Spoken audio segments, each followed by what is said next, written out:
Yo, yo,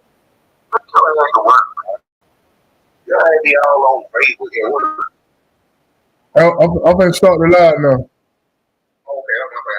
Uh,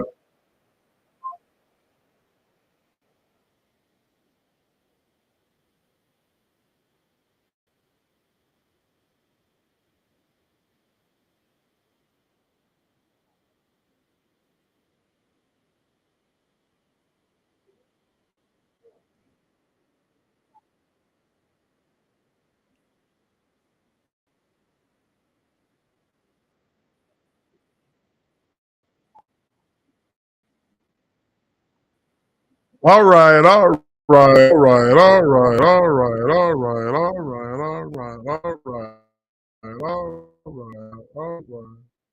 All right, all right, y'all. What's up? What's up? What's up? Last week I was having some trouble with my live. Can you see me, Latrina? Can you see me? Let me bring you in. What's up? How you doing? I'm great. How about you? You can see me, right? Yeah, I can see you just fine. Because last week I was having some people watching say they couldn't see the video feed. And it I don't wouldn't know let me. what's I was going trying on to with get that. on, and it kept reverting us somewhere else. It wouldn't let us get on to your live last week. Yeah, so yeah, they kept saying they couldn't see me. They could hear me, but they couldn't see me. Yeah. And I, and I went on Facebook to try to see, so I'm trying to see. How your week been going? It's Tuesday.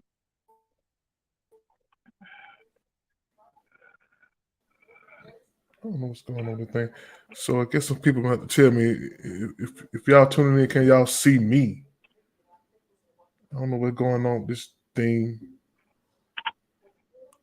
But anyway, how you doing? I'm good. That's good. You came on a little early today. What going on?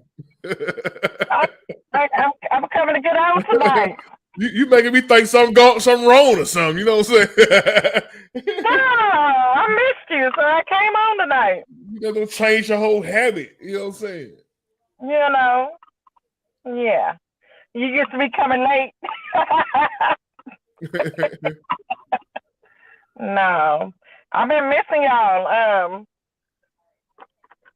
Trying to figure the time change out, and then I've been working late too. So I was like, I didn't work late today, so I came on and to the house and came on to get on. So, did everybody say they could see you? Well, ain't nobody responded yet.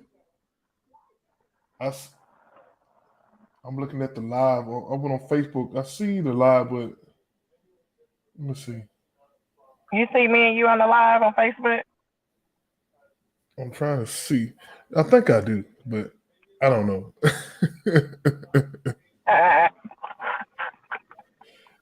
So what been going on with the sister? Man, I'm trying to get this book finished so I can become among the elite, the authors of America. So that's what I've been doing. So what's the name of the book? Right now it's called One Blog Away from Love. Yeah.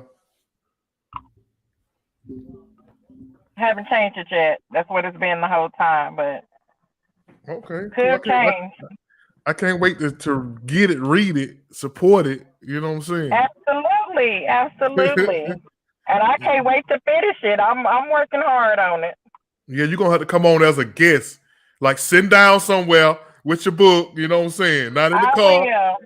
No, I do it. I go to the bookstore. I'm working on getting equipment for the house so I can it just sounds better in the car. So when I'm in the house I can't really hear y'all that well. So I just put you on the Bluetooth in the house. In the car. Yeah, you probably gotta get some earphones. If y'all watching, if you're watching, can you see us? Can you see our video? Because last week we were having some issues with the video not being able to be seen. But people was hearing me, but they weren't seeing me. So if you're watching, please say yes, I see you, Negro. Ninja. We say Ninja. Ninja. Well, we got a few topics we can chop up today. One of them is going to be the little 16-year-old kid that went to the wrong house. I don't know if you heard. I don't know if the news made. I've seen that story. Yeah, I've seen that story, and it's heartbreaking. Yeah, he went to the wrong house. He went to the wrong house, and the man didn't even ask him who he was. Just start shooting. You know what I'm saying? The sad part about that is this is the reality that our kids are facing.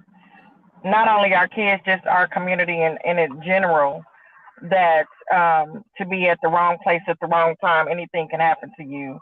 And it's sad. And it's unfortunate that happened to that young man. And he wasn't doing nothing derogatory. He was going to get his siblings from their friend's house. Yeah. Doing the responsible thing of bringing my little sister, my brother and sister home. Because mama said, go get them. I'm being responsible because I'm 16 and I'm the oldest and I'm going to make sure that they come home on time. Not doing anything wrong. Nothing. Yeah, but ring a doorbell.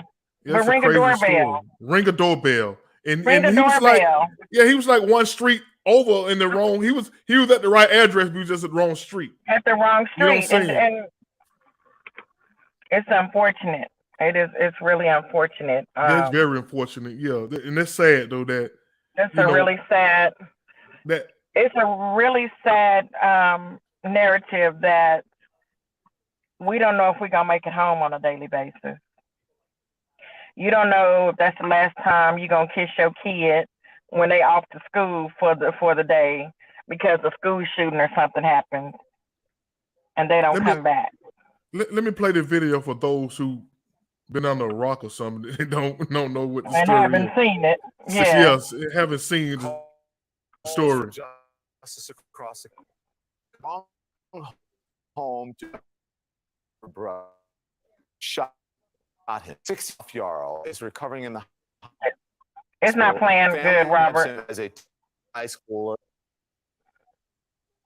the base class has been looking forward to starting college in chemical engineering. You say y'all's family. It's going in and out. Address 115. Mistakenly went to a home at 115th Street instead. The shooter that's my hometown. Wide, maybe nationwide. CNN's Camilla Bernal live for us in Los Angeles with more on this. Good morning to you, Camilla. What is the status on this investigation? Good morning, John. Authorities say more is needed to go forward, and they need a statement from Ralph Yarl. He is doing well. He's in the hospital. He's recovering, but the family says it's a long road, especially when it comes to his mental and his emotional health. This is a teenager that is being described as friendly and well-mannered. He loves music, and the family says plays multiple instruments, always had one in hand. He was dreaming about graduating and going to West Africa. It's still choppy, Latrina. A lot more difficult now because he went to 115th Street instead of Terrace. He was just a block away from his brothers when he was shot.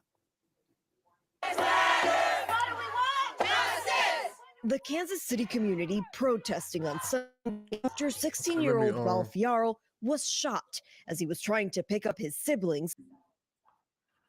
Okay, so you saying you can hear it? Yeah, it was in the beginning it was a little choppy, and then it kind of went on and panned out. So why you tell me panned out? I mean that it went on and smoothed it out so you can hear it. That's sad. It's just really unfortunate, and the narrative is we have to tell our kids to be careful in everything that they do, but he wasn't doing anything wrong. Yeah. He wasn't doing anything wrong. That's my point. So there's no justification for it at all. Yeah, that's my point. And then the homeowner say he's standing his ground because he rang your doorbell that you could clearly see someone at the front door. So you had a ring doorbell, which means and he got a glass screen door. So and you had a glass screen door, which means if you opened your door, all you would have had to say is, "Who are you looking for?" Or you could have yelled on the Ring camera, "Who are you looking for?" So basically you're gonna shoot every black person that walks up on your porch, because that's how I would take it as a black mama or as a black female. I'm not a mama, but I'm saying as in this community, I'm not able to I might make a mistake and go to the wrong house. So I gotta be afraid if I'm gonna get shot because you say you're standing your ground. That don't make any kind of sense. It don't make any kind of sense, and there's no justification for it. And they need to be protesting, and they need to be doing exactly what they're doing. Yeah. So what I'm trying to say. So what can you in this case? What can you teach your kids? Like, there's nothing because he wasn't doing anything wrong. He didn't do nothing wrong. But make a mistake and go to the wrong address. And that's also, I think the bigger problem is that the media has portrayed young black men as like savages. And savages that white people living in a bubble world. They think every time they see a young black man, they already scared. So, but that's not true though. I don't think that's true in this day and age. He had an option, and the option was to yell through my Ring camera and say, "Who are you looking for? Or what do you need?" Or not answer the motherfucker at all. He could have just went and sat back on his couch. It was options there. It wasn't. I could see if he was looking in the windows, or if he was walking around the backyard, or he was being suspicious. Then, of course, by all means necessary, you have a right to defend your home, okay? You have a right to defend your home if you feel like you're threatened. But if that young man was on your front porch and you had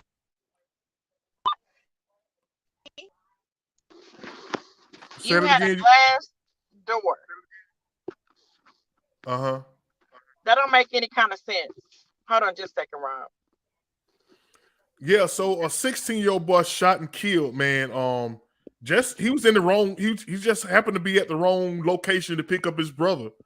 You know what I'm saying? And white man opened the door and just opened fire, shot him in the head, shot him one time in the head and one time in the arm. You know, but thank God that he survived it. You know what I'm saying? And the investigators, they arrested the man for 24 hours and let him go because they didn't have the kid explanation. So I'm thinking like, so what if the kid would have died? Would you have just taken the man's word on it?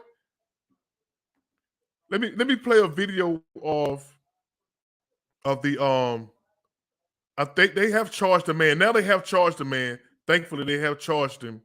Let me play this video. Information, investigation for the case. I filed 2 felonies.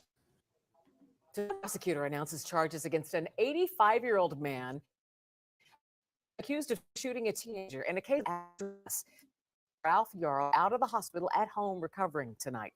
I'm Lauren Halifax. And I'm John Holt. Drew Lester tonight charged with felony assault in the first degree and armed criminal action. Fox 4's Russell Colburn was there. Prosecutor's announcement within the hour. What else did we learn, Russ, from Prosecutor Thompson?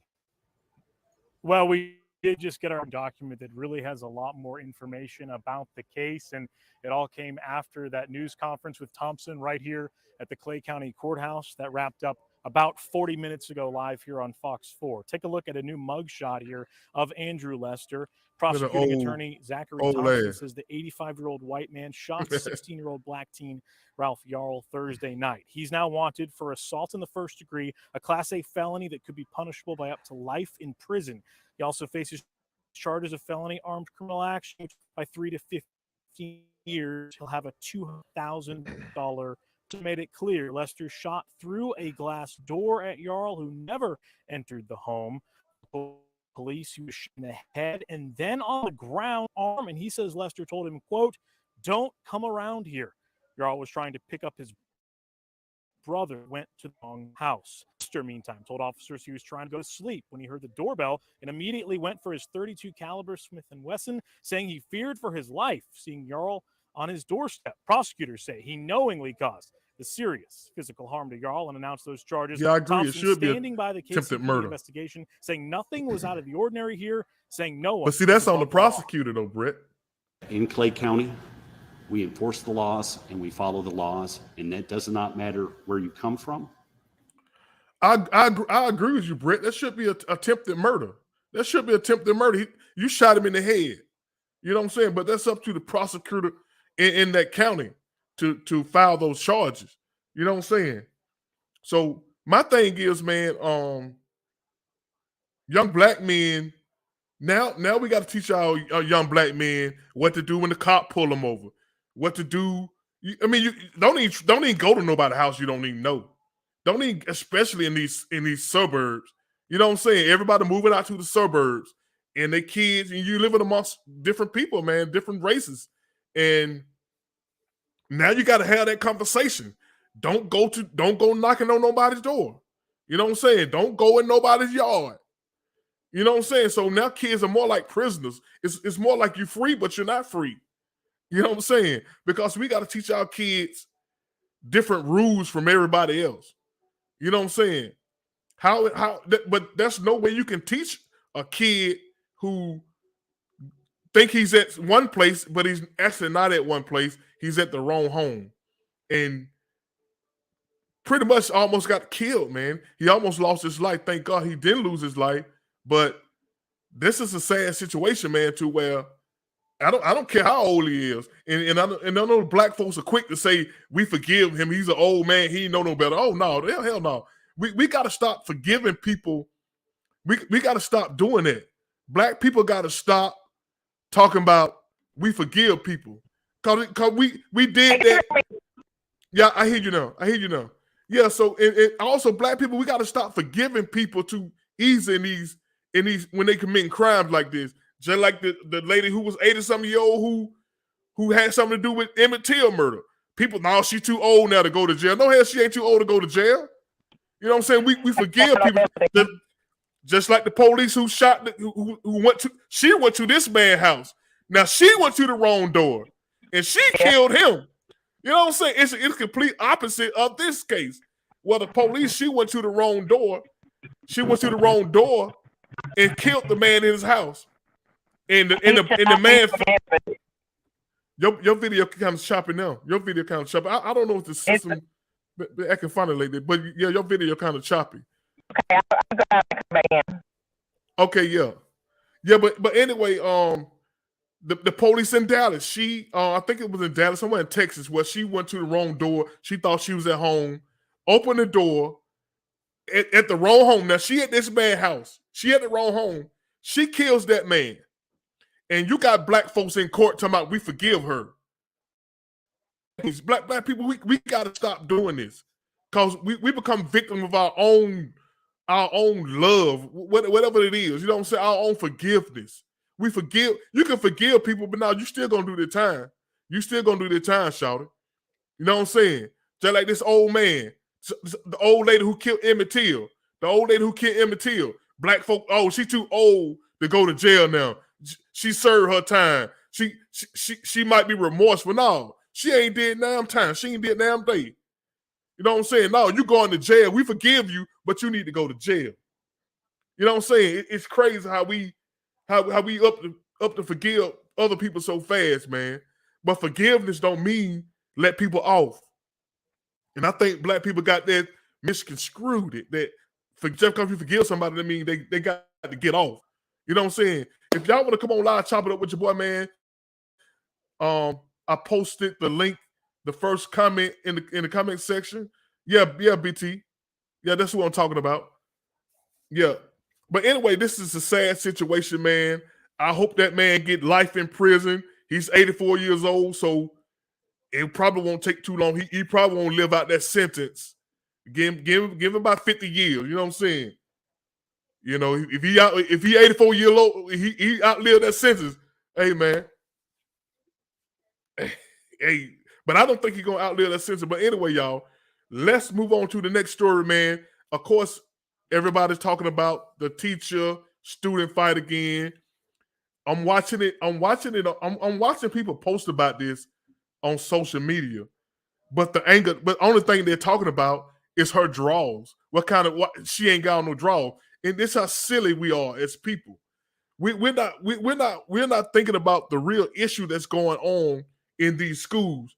We so busy looking at the talking about the stupid part of this and the lady underwear and all that. You know what I'm saying? So let me play the video. I hope I don't know what's going on with this system today, but they've been playing a little choppy videos and stuff. Let me play a video of what I'm talking about. I don't know and that happened in Georgia too. A teacher got into it with a student over her phone, which I got something to say about that too when I'm done. Let me see, where's that fight? Okay, let me play this video, y'all. If y'all haven't seen it. Investigating fight involving a student and a substitute teacher at Rocky Mount High School. A profanity-laced video has surfaced and shared online multiple times. It shows. Let me start it though, because I don't think I played the cell phone, and then everything turning. I'm gonna play it physical. Over. Take a look. I'm gonna play it over, y'all, because I didn't put the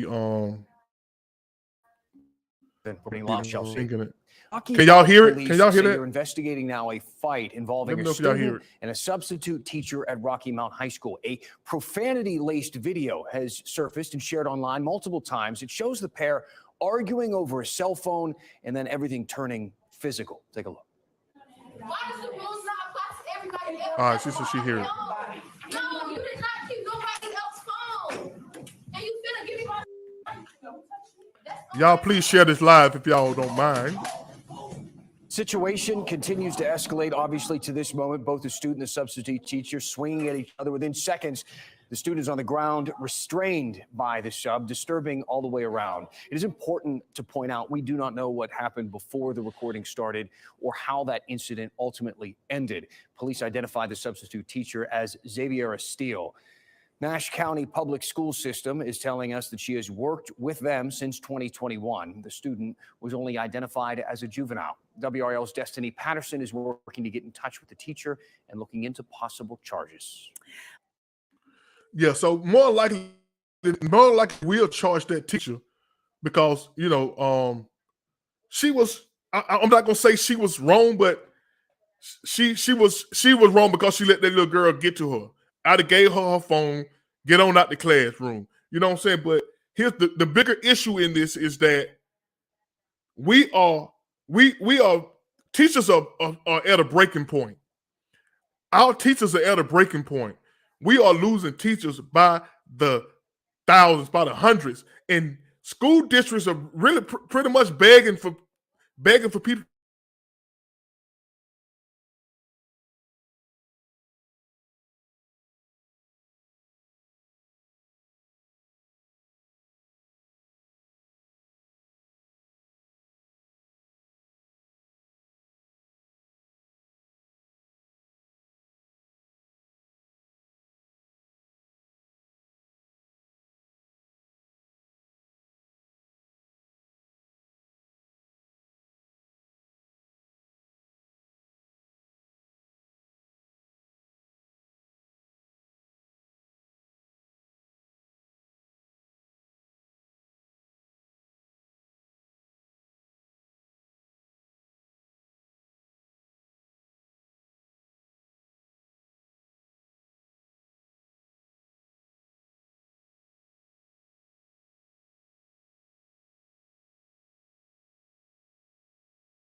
Okay, y'all. I don't know what happened.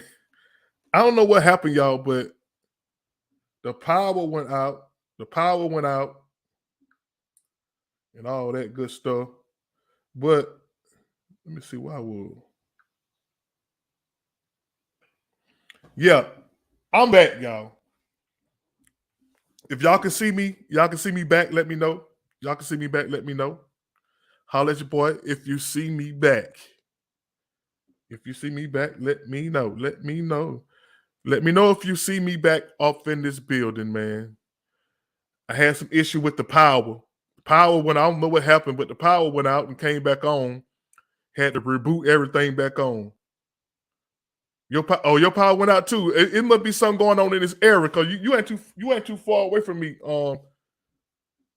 Katrina.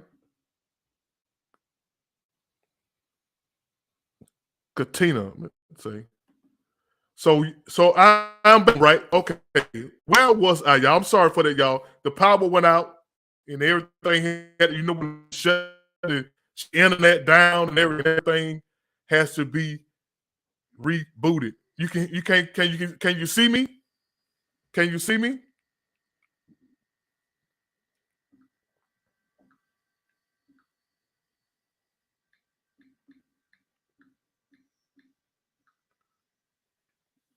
Can you see me, Katina? All right, y'all. Let me get back to what I was talking about. I can see and hear you. Okay, we back in business then. All right. What's up, Bankhead Lily? Lily, what's going on, girl? You ought to come on up here and chop it up with your boy, man. Oh, link and chop it with your boy. You know what I'm saying? I've been trying to get you on here for years. My home girl in the building. Anyway, y'all, we was talking about the fight that happened between the teacher and the student. You know, a lot of people on social media they posting about the teacher didn't wear no underwear and all that. I'm thinking, well, what's the dealio, man? I mean, this it has to be a bigger issue than that. You know what I'm saying? This is all y'all see. Y'all ain't understanding the pressure that these teachers are under. These teachers are under so much pressure, man, that teacher, she got to her breaking point. She got to her breaking point, man. And unfortunately, her breaking point happened in the classroom where she had to restrain a student. You know what I'm saying? First of all, they need to outlaw, they need to make a law to where these kids cannot take these phones in the classroom. Put your phone in your locker. Put your phone in the locker, man. And I'm gonna tell you, man, I pray for these teachers out here, man. They go through so much stuff. Man. Let me bring Jenny in. She is a teacher herself. Jenny, can you hear me? Unmute yourself. And we got some more folks coming in here. Stanford, what's going on? What's going on, man? How you doing? I'm good, man. Jenny, can you hear? I can. Hi. Yes. Hi, Jenny. How you doing? I'm gonna play the video again. We was talking about my power hat went out and came back on, so I had to reboot everything back up again. All right. So if y'all watching, y'all please share this video, please. I need views, please. But look, I ain't asking y'all for no money. I'm asking y'all to tune in and watch it. Look, but anyway, y'all, I'm gonna play this video over again. Let me see. Did it? What we talking? Yeah, we talking about the teacher. I'm gonna play this video again, and y'all tell me what y'all think about this video, man. Teacher, she got pushed over the edge. I'm guessing. Where is it? I think I deleted it now. Let me see.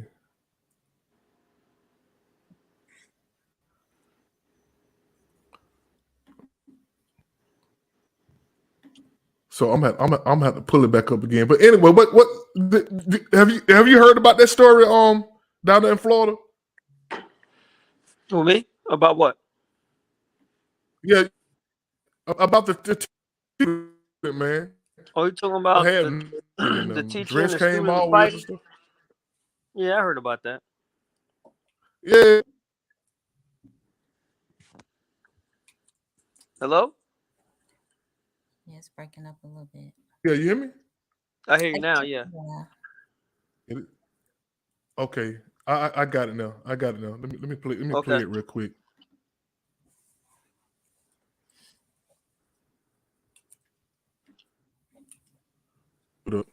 Please be patient with me, y'all. Let me bring the Latina in. Latina, you back?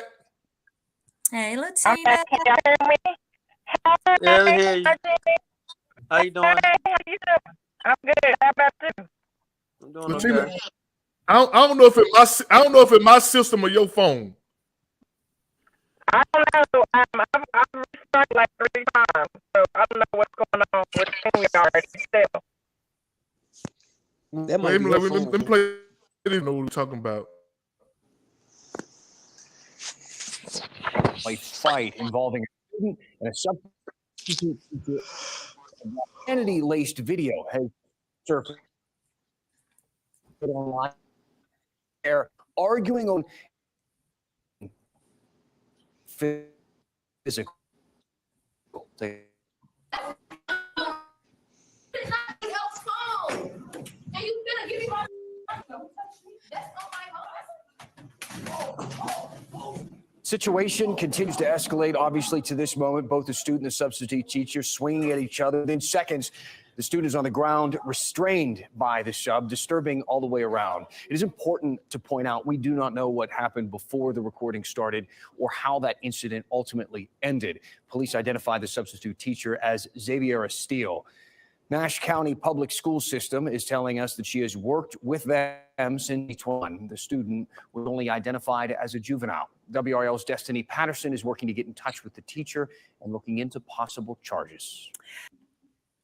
Yeah, so teacher, what's your thoughts on this? Well, I feel like that was a really bad situation. As teachers, we're restricted. We really can't fight a student. You know, if a student hit us, we have to put our hands up, back up. I've had a student to hit me before. I couldn't do anything, nothing. So it puts teachers in a predicament where, depending on the area where they work, but I still don't think that's as big of a deal as just the overall, because it can happen anywhere. I think a lot of times the way children are today, unfortunately, is just no respect for authority. So when you're talking about students that are older, like in middle school, that's really a great level. That in high school, where the chances are you can encounter that, whether you're a substitute teacher or you are a teacher.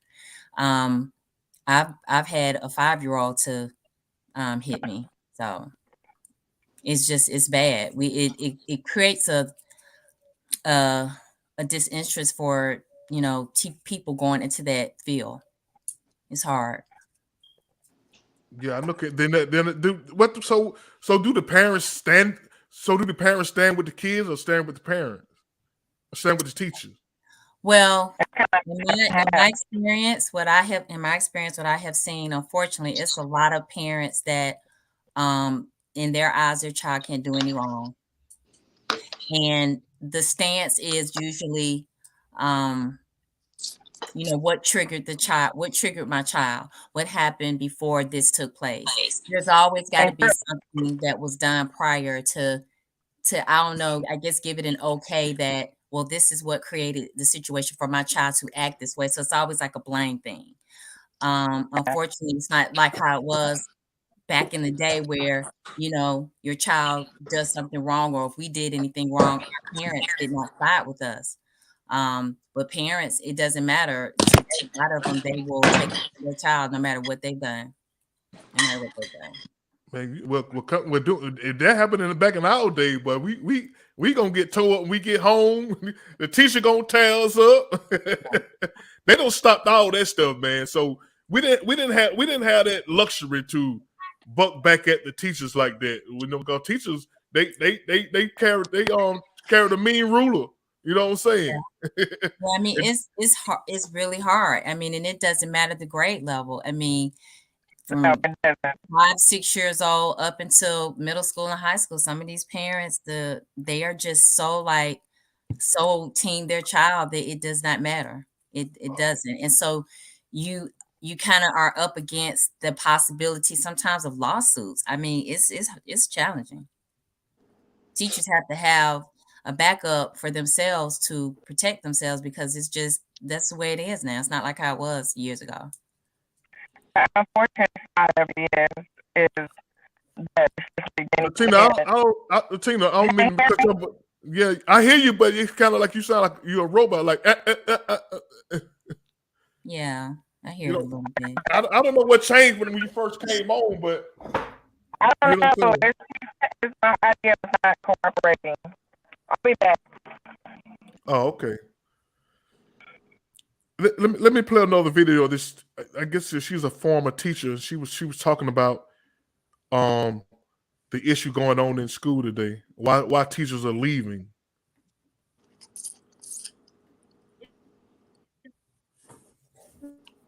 No surprise to anyone. Teachers are walking out of schools this year at an alarming, and you want to know why? I'll tell you exactly. Coming home mentally, physically, and emotionally, home having it, and we're exhausted kids because they're strained at the end because of all the stuff we're dealing with as kids. The kids wish they don't know how to play with each other, They don't know how to sit down, be quiet, to not call their teacher's name 100 times. We have had to reacclimate them to being in school again. Some of them haven't been in school for 2 years. I don't understand why we're just picking back up business as usual. We are absolutely dog tired, and something we're doing is not working. We got admin and district officials shouting, practice self-care while continually adding a million things to our plates. If y'all really cared about us practicing self-care, we wouldn't be made to feel bad when we need to take a mental health day or when we have to take a personal day off. I mean, you got teachers out here coming to school mentally sick, coming to school physically sick, because their admin makes them feel bad if they have to miss a day because there's a teacher shortage. I shouldn't have to sacrifice my health because y'all don't have any teachers. Our prep time is gone because there's a teacher shortage and a substitute teacher shortage. So 9 times out of 10, we are having to cover a class during our prep period. So when am I lesson plan, grade these papers, get prepared for teacher observations? And I don't even know why y'all are still doing teacher observations. We've got kids missing an entire class period, missing the first part of class. They didn't have a bus driver to come pick them up because of the bus driver shortage. We got missing class, and we got parents that are upset with us as their teacher that they weren't in class. I can't control that they didn't have a bus driver to come pick them up. But all of these shortages, they are affecting these students' education this year. How do you expect us to teach and get our kids on grade level when half of class is late because they didn't have a bus driver? And last but not least, teacher pay. Now more than ever, teachers are looking for a way to leave education. Exit stage left immediately. The situation is that dire. There are a lot more jobs that they weigh in education, and you don't have to deal with crazy parents and power-hungry admin or district officials that have not seen the broad side of a classroom in about 20 years. The sad reality is there are so many teachers in this country that can't afford to pay their bills because they make so money being in education. I mean, the amount of teachers that have to work a second job just to be able to pay their bills, astronomical. So a lot of teachers are starting to realize the pay, the amount of stress that we have to deal with, not worth it anymore. I agree. How much do you agree with that? I do because I have a second job. I do it on the side, so yeah. When it comes down to pay, yeah. I mean, and I do know that there are other jobs that aren't necessarily careers or schools. I mean, something that you have to go to school for, where I know I could make more money. But I mean, I love what I do. If I did not love what I do, and if I didn't have a passion for it, I wouldn't do it, because it's a lot to take on every day. And it's Monday through Friday, 180 days a year. And you wear so many different hats in that setting. I mean, you're dealing with the energy of the parents, you're dealing with the energy of students, 20 plus kids, depending on the group as far as the age group and the school itself. I mean, you're wearing a lot of hats because you're breaking up fights. Sometimes you're playing the role of a nurse, a counselor. You have students coming up to you. They telling you all their problems at home. You're dealing with a lot of different things, and you take that in all day, every day. And when you come home, you can be exhausted because you're taking on the energy of taking care of other people's children. And it's past academics. You're pretty much caring and you're responsible for other people's children. So if something happens to them, you're in a position where what happened, you were supervising them. Teachers, we get caught in a lot of possible situations that could hurt us down the line. Is draining. So most teachers, if they are in it just for a paycheck, they're not going to stay there long. But those of us who really love what we do, I mean, we endure it because it's a passion for us. But it's difficult some days because, like she said, the pay is not that great. I mean, like I said, I tutor on the side, so and that can be tiring because it makes for long days. But it's a lot to what she said is very true.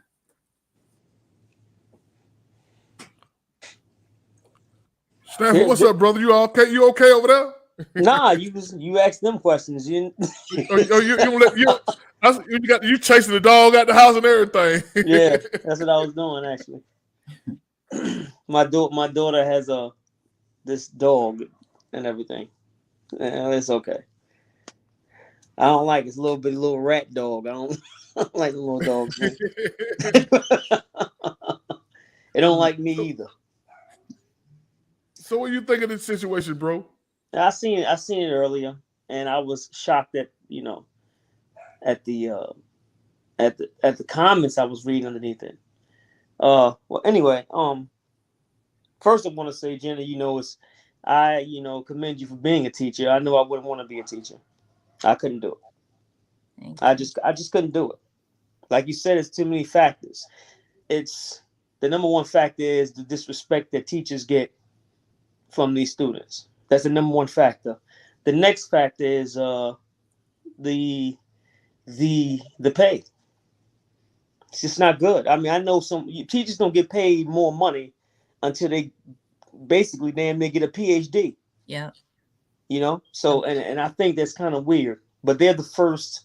Well, they're like the second or third line of teaching that our children get. Right. But we rather pay and to see somebody dunk a basketball or something. Now I do enjoy that. I ain't gonna lie, I do. But I don't think that. I think teachers' pay should be much more than that. With that being said, that type of behavior from a student, even in some cases, some teachers too, well, mostly from the student aspect, is coming from poor home training. Mm-hmm. First of all, she shouldn't have been behind the teacher's desk. Absolutely. That's number one. Nobody talks about that. She should have not even been behind that at all. Those boundaries are set there for a reason. But kids today don't have the respect for those boundaries. Yeah. So you're saying the students shouldn't have been back there? Yeah, no. That's the teacher's area. Yeah, I don't ever let students walk behind my desk. Yeah, don't do that. Ever. You don't do that. That's right. Number one. Yeah. But see, we're in a world where that, like you're saying, these kids don't care nothing about no boundary, no come behind the desk boundaries and stuff like that. Especially on the middle school and the high school level. Let me tell you something. When anybody keeps saying but, that's disingenuous in my opinion.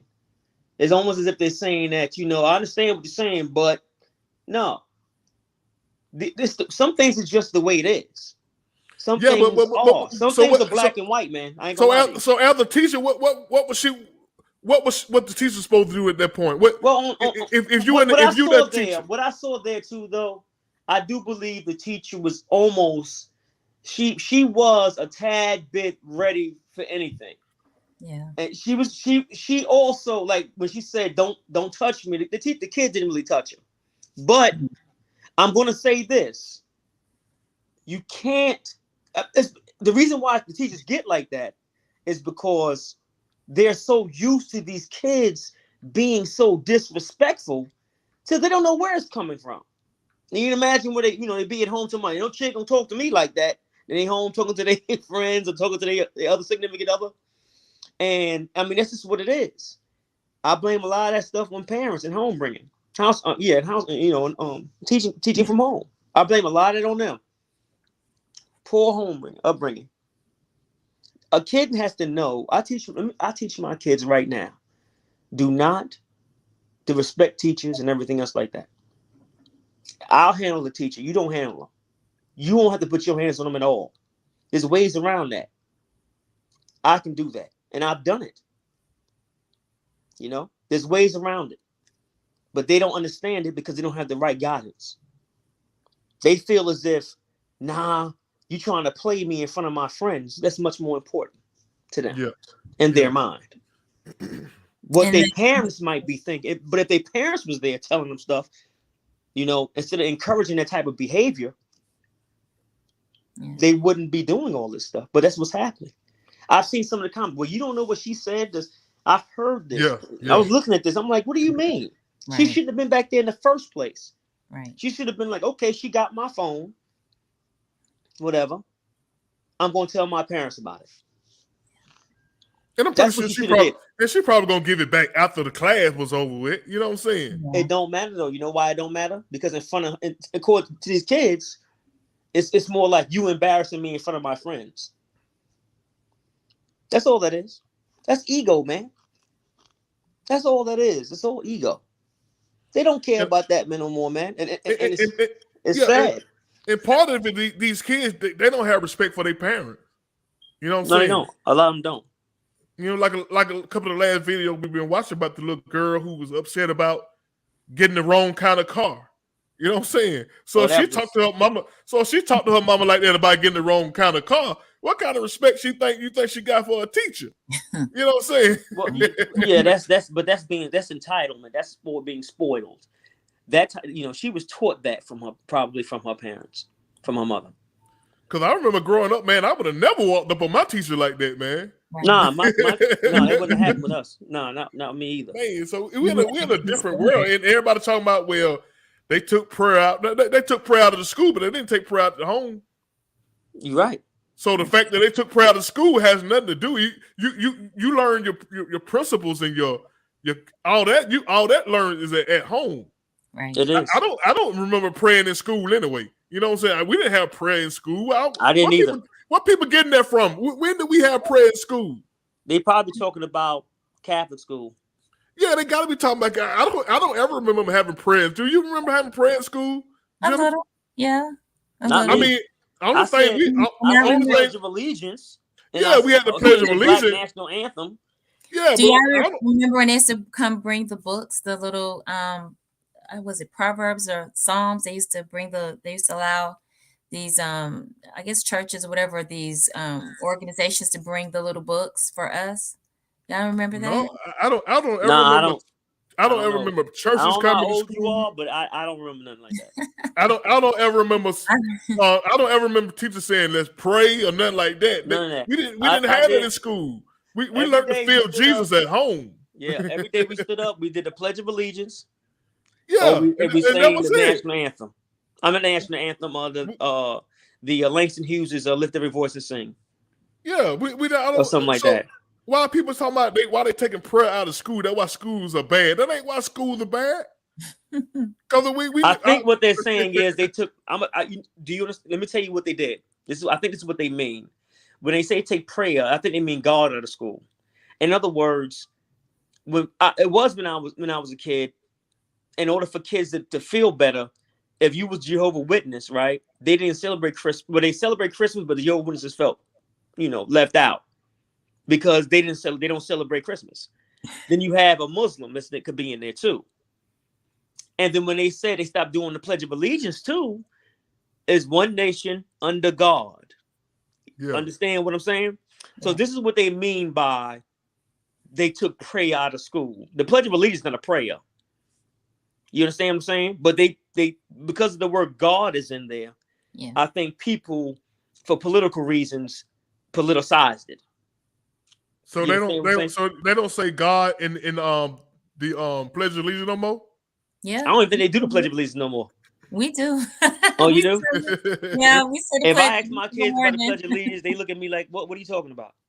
Yeah, I remember the day the principal come on the first thing in the morning. The principal come on in the morning. She give her announcement, and everybody stand up and put the hand over the heart, and we do the Pledge of Allegiance. Like this. You know what I'm saying? Just like that. You know what I'm saying? We do our Pledge of Allegiance. But I don't ever remember saying a prayer that I don't remember no prayer meetings and nothing like that in school. I don't either. So I don't know why people. I don't know where people getting that from. They took prayer out of the school. No, what happened? Y'all took prayer out of the homes, and y'all blaming the schools for something that you should be doing. Well, you know what I'm saying? I think you're absolutely right. What has happened is that a lot of parents have become dependent on schools to help raise their children. Yeah. And then what instead of them, children, they're not supposed to help raise your children. They're supposed to teach your children. Education. You understand what I'm saying? Like it's like, I understand, kids sometimes have to have mentors, and a teacher or a coach can be that. But they can't raise my child. I do that. You understand what I'm saying? Because if I'm asking them to raise my child, I cannot get mad if my child is being disciplined by them. Exactly. And then that's what a problem is. Help me raise my child. See, y'all not helping us. Don't you do that to my kid.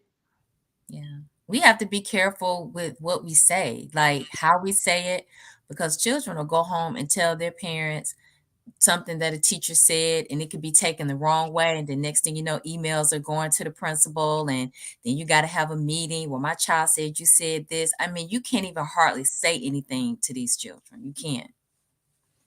It's that bad. So y'all are pretty much like just babysitters, really. Well, what has happened is that, when they say one apple spoils the bunch too, when you also have teachers, and they're not completely innocent. When you have teachers sleeping with students, that creates a that creates a problem too. You understand what I'm saying? That does happen, males and females. Well, I've heard stories myself. It has happened before. It's not a vast majority though. No, but it's not. What I'm trying to get at is that people will use that and say, well, how the fuck am I gonna respect this part of me? How you gonna respect the teacher? And you got teachers over here doing this with this, and they use and they run with that kind of stuff. They do it, and I've heard this. I think that we as you don't really hear this kind of you really don't see this type of issues in these private schools a lot, or even, to be honest with you, I've never too much see a lot of this in like white people's schools, Caucasian people's schools and private schools, stuff. I only see it in certain schools in certain demographics, and the reason why it's like that is because they just don't have the home training, and they haven't been taught, and there's so many different factors to why. Either it's they don't have some parents don't have the knowledge, or sometimes you have kids raising kids, or you have lack of fathers in the household. That's a big one, but each student is different. But see, everything that you're saying, we was faced with these same issues. No fathers in the household. Yeah. You know what I'm saying? We didn't pray in school.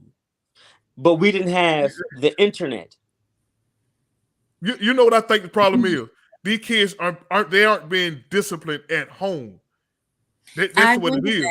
I do. They're not being disciplined at home. They have their way at home. So if you have your way at home, you're gonna think you're gonna have your way at school too. Why would you respect the teacher and you don't respect your mama? You know what I'm saying?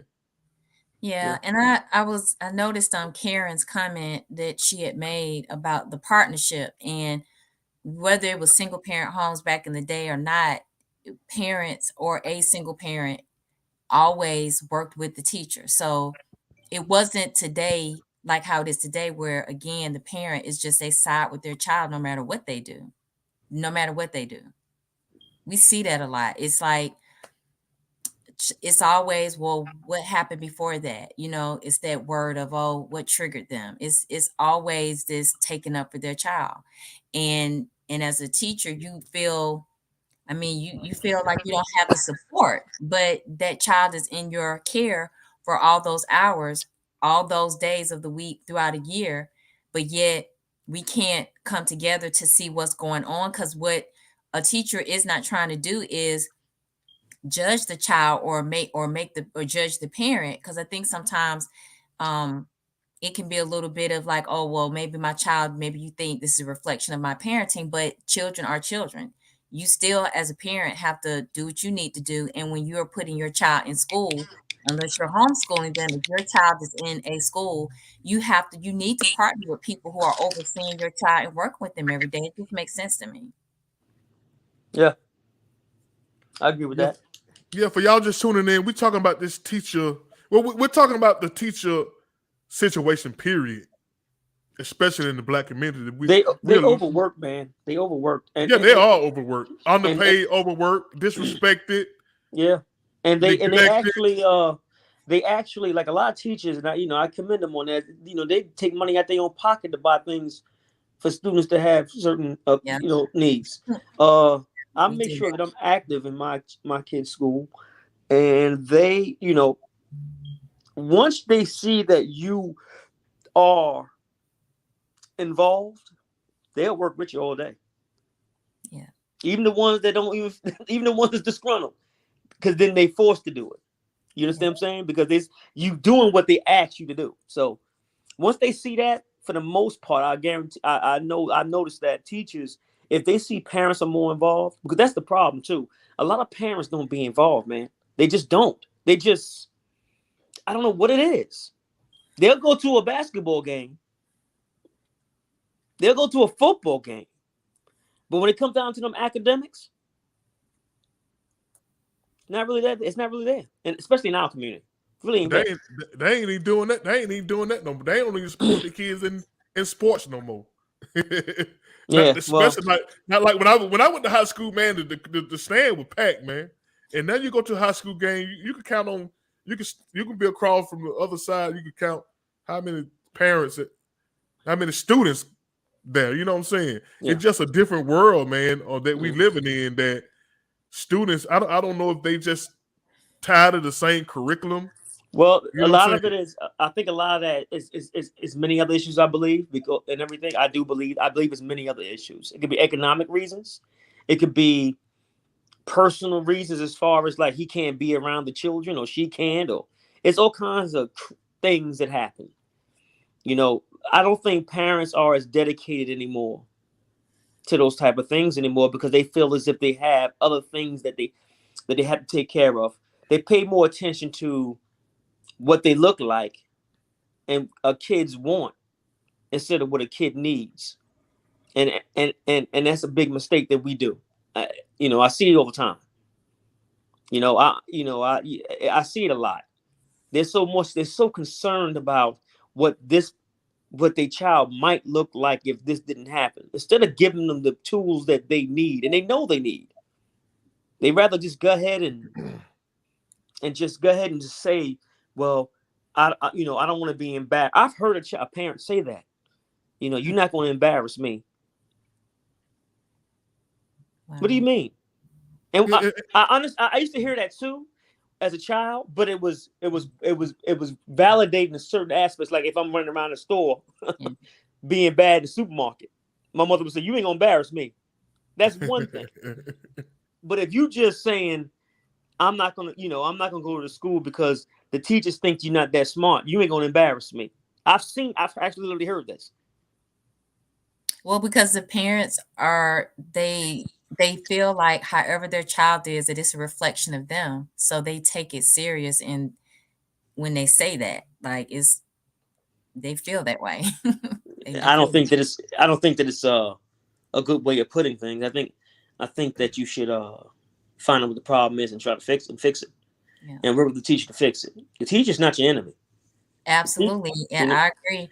And I thank God for the wonderful parents that do get it and that are quote unquote like old school, and they're like you come to them with whatever's happened, they're looking at their child. What did you do? Or, I told you. And it's like they go in already just showing you that, hey, if this child of mine is not doing the right thing, you need to give me a call or, message me or something. There are some parents, there's not a lot of them, but the ones that are still that way, I thank God for them. Because if there weren't any like that, I don't think I could do it. I don't think I could do it, because it's just, you got to have a sprinkle of some of the good in there, because if not, I don't think most teachers would even want to be there. You got to have passion. I tell you that. You got to really love you got to love your job to do that.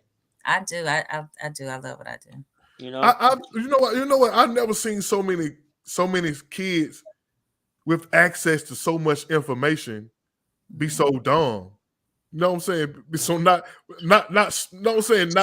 uneducated. You know what I'm saying? You know what I'm saying? And I think that's part of it, man. They don't know how to. And I think the curriculum has gotten so, especially the math part of the curriculum, is so difficult to do it. They're just giving up, man. I'm just gonna go to school because my mama sent me to school.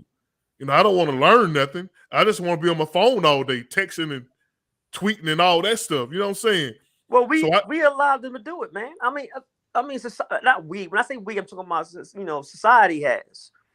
I didn't have to have a cell phone in school. But there should be a rule where you can't take your cell phone in the class anyway. Because look at the curriculum that they use. My kids came home one day, and they had this new math, and I'm like, what is that? Why y'all adding 5 more steps to go? What's 1 + 1 equals 2? Why y'all adding more steps to it? And another thing is this too. Teachers now, not all of them, but I think a lot of teachers now, you can correct me if I'm wrong, Jenny, they're teaching a test. They're not teaching for you to think and coming up with your own ideas like they taught us. They're teaching them. They're teaching a test. They got quotas to meet. Another thing, teachers get paid. Not teachers. The school gets paid. Or the more kids they have in special ed and all kinds of stuff like that. Absolutely. You understand what I'm saying? I know this stuff because I've been involved, man. I'm telling you. Oh, they get paid for having special ed students? Yes. They get money for that. Yes, they do. Yeah. So they quick to label something ADHD and all this other stuff. They quick to do that. Yeah. Some things just need a quick ass whooping and it'll be fixed. Yeah, exactly. and I think that's another problem, man. A lot of kids, we diagnose the kids with stuff that they only have, like, oh, you got mental health issues. You ain't got no damn mental health issues. No, you don't. I mean, what are y'all facing that we weren't facing? I'm pretty sure if we lived in today's time, a lot of us would have mental health issues too. Yeah. When I remember they told my mother that I had that shit, ADD. It wasn't ADHD, I think it was ADD or something. And they want to put me on, was it Thorazine or something like that? Yeah, that stuff that make it slow. Ritalin or something. I can't remember. It's one of the two. It got to be Ritalin. It was Ritalin back in the day. Yeah. Okay. She told them. I remember my mother told them, you ain't put my son on nothing. Yeah. She said, ain't nothing. And that's why I get that question, that statement from my man. She said, ain't none of the good ass moving ain't gonna cure. Yeah. And she whooped my. I was acting up. The teachers would always say, he's smart, but he just don't fucking sit down. like that, right? Uh-huh. I got my ass whooped. No more problems. No more problems. One of my kids' mom had she let them put them on that Ritalin. And what it does, it make you slow. Yeah. And you take it long enough, you're gonna be slow. You know what I'm saying? Yeah, you don't think right. Yeah, you don't think right. And you're gonna be slow, and then they're gonna say, once you be slow, they're gonna say, he's kind of retarded or something. You know what I'm saying? I'm serious though, man. Yeah, you right. Then they move him over to special ed. And they get a little stipend from him. They get a little. Now the other kid picking on him because he been special ed. When I went to high school, they called it the green wall. You behind the green wall, so we make jokes at students who were behind the green wall. We didn't know no better than we knew better, but we make jokes at the slow kid. We see you go behind the green wall and say, "Oh, what you doing behind the green wall?" You know what I'm saying? Hey, that's what the schools. Everything's a business now. Man. Everyone's trying to get money, and you know, and that's just what it is, man. And it's sad that it's that way. And teachers that probably do speak up about it, they probably get threatened in a roundabout way with their jobs and their own livelihood to expose it. Yeah, you just got to come with enough of them, though. You had enough teachers. But they got to outlaw. They got to outlaw these cell phones in the classroom. In every classroom, need to have a surveillance camera in it. Yeah, so, we don't allow students to have phones. They can have phones, but they have to be powered off and have to be in their book bags. They cannot use them because it's realistic. It's unrealistic to think that no child will have one because whatever happens between them and the communication they need to have with their parents once they get out of school, then we can't take that from them. But they cannot have the phone powered on. It has to be in their book bag. They can't take it out and they can't turn it on. But what kind of communication they got to have? The parent know what time the kid get out of school. I mean, I agree. You know what I'm saying? Just like our parents, they know parents will have. Well, they know some students will have them. So the rule is they're powered off and they have to stay in your book bag. If they get caught with it or it gets taken away. I'm gonna tell you, times has changed, man. I'm gonna tell you, the curriculum has changed, that rules have changed. Kids get more time off than ever. They have these. I don't remember all of these teacher days these kids get now. Man, they gotta break every. I'm like, what the? I'm like, you just was off 2 weeks ago, and now you off for 2 days. Where you getting this from? They gonna break every season. They gonna break every season, man. It seems like it. How you gonna have a spring break? Let me tell you something. I promise you, my kids right now, they're in school, whatever. They was off a day. It's called Good Friday. It was the Friday after Good Friday. I couldn't believe what I was hearing. Down here in Florida, the curriculum has changed. The expectations has changed. You don't have to be as smart anymore. You're just there. This is what made me pay more attention. My kids was 12, 13 years old, right? And I'm looking at them. My son was writing something. And I noticed, to me, in my opinion, I felt his handwriting wasn't great. I said, write something in cursive. Write your name in cursive. He said, what? I said, write your name. I said, write your name in cursive. He said, what is that? Right. Because it's not taught anymore. I said, what do you mean? They don't teach in cursive writing anymore? No, we don't teach it anymore. Yeah. I said, write your signature. Write your signature right now. He said, I don't. He started writing like regular his name, but it was like regular. And I said, yo, listen, you don't know how to do this? And I wrote my name. I said, and I wrote his name. He said, Dad, we just typed it in the computer. Yeah. I said, oh hell no. I said, you ain't gonna go nowhere. Then they gonna think some white dude ask you, go ahead and make your mark. The hell wrong with you? Right. You know what I'm saying? I said, back in the days in slavery times, when people didn't know how to write their stuff, black people know how to write their stuff, they told them to make their mark. You're making your damn mark. Write your signature. We're gonna teach you how to write your signature. Yeah. Him and my daughter. And he just printed it. He just wrote it like regular print, right? Yeah. I didn't like that, man. Yeah. I want, I mean, I've even had parents want me to tutor their child just for cursive writing. So yeah. So they don't teach that in like first grade. You know how we had the books. Yeah, the paper, the big letters, the big spaces. Where you trace the L. You know what I'm saying? The cursive letters and stuff like that. No. Man, that's crazy right there. I don't do it anymore. They barely do it, but they can type that. My son got some big diesel thumbs. He got big thumbs, man. And he be typing and he be playing this video game. And, you know what I'm saying? His fingers are nice and fat. Wow. It looked funny, but he knows how to do it. I told he came home, especially during COVID and stuff. He's talking about this. I'm looking at that math. I said, let me tell you something. I said, I don't know about this new math. I had to go learn it. Yeah. And because I got to teach them too, you know what I'm saying, to help them. But I said, this is what I can tell you. He said, Dad, what you doing? Why you doing so fast? I said, it's math. I mean, it's you know, and I said, y'all doing it the long way. Why y'all adding all these zeros and all this? You know, you got to carry this over. You don't got to do all that. Just this is what it is. You know? He said, well, this is what they teach. I said, okay, I'm gonna teach you my way too. And the thing is that they have to learn it the way it's taught. Yeah. So we have the understanding of, we know there's another way to get the same answer. But today it's like they have to show it the way the method that they were taught. So the benefit we had when we were in school, we could do, have the math problem.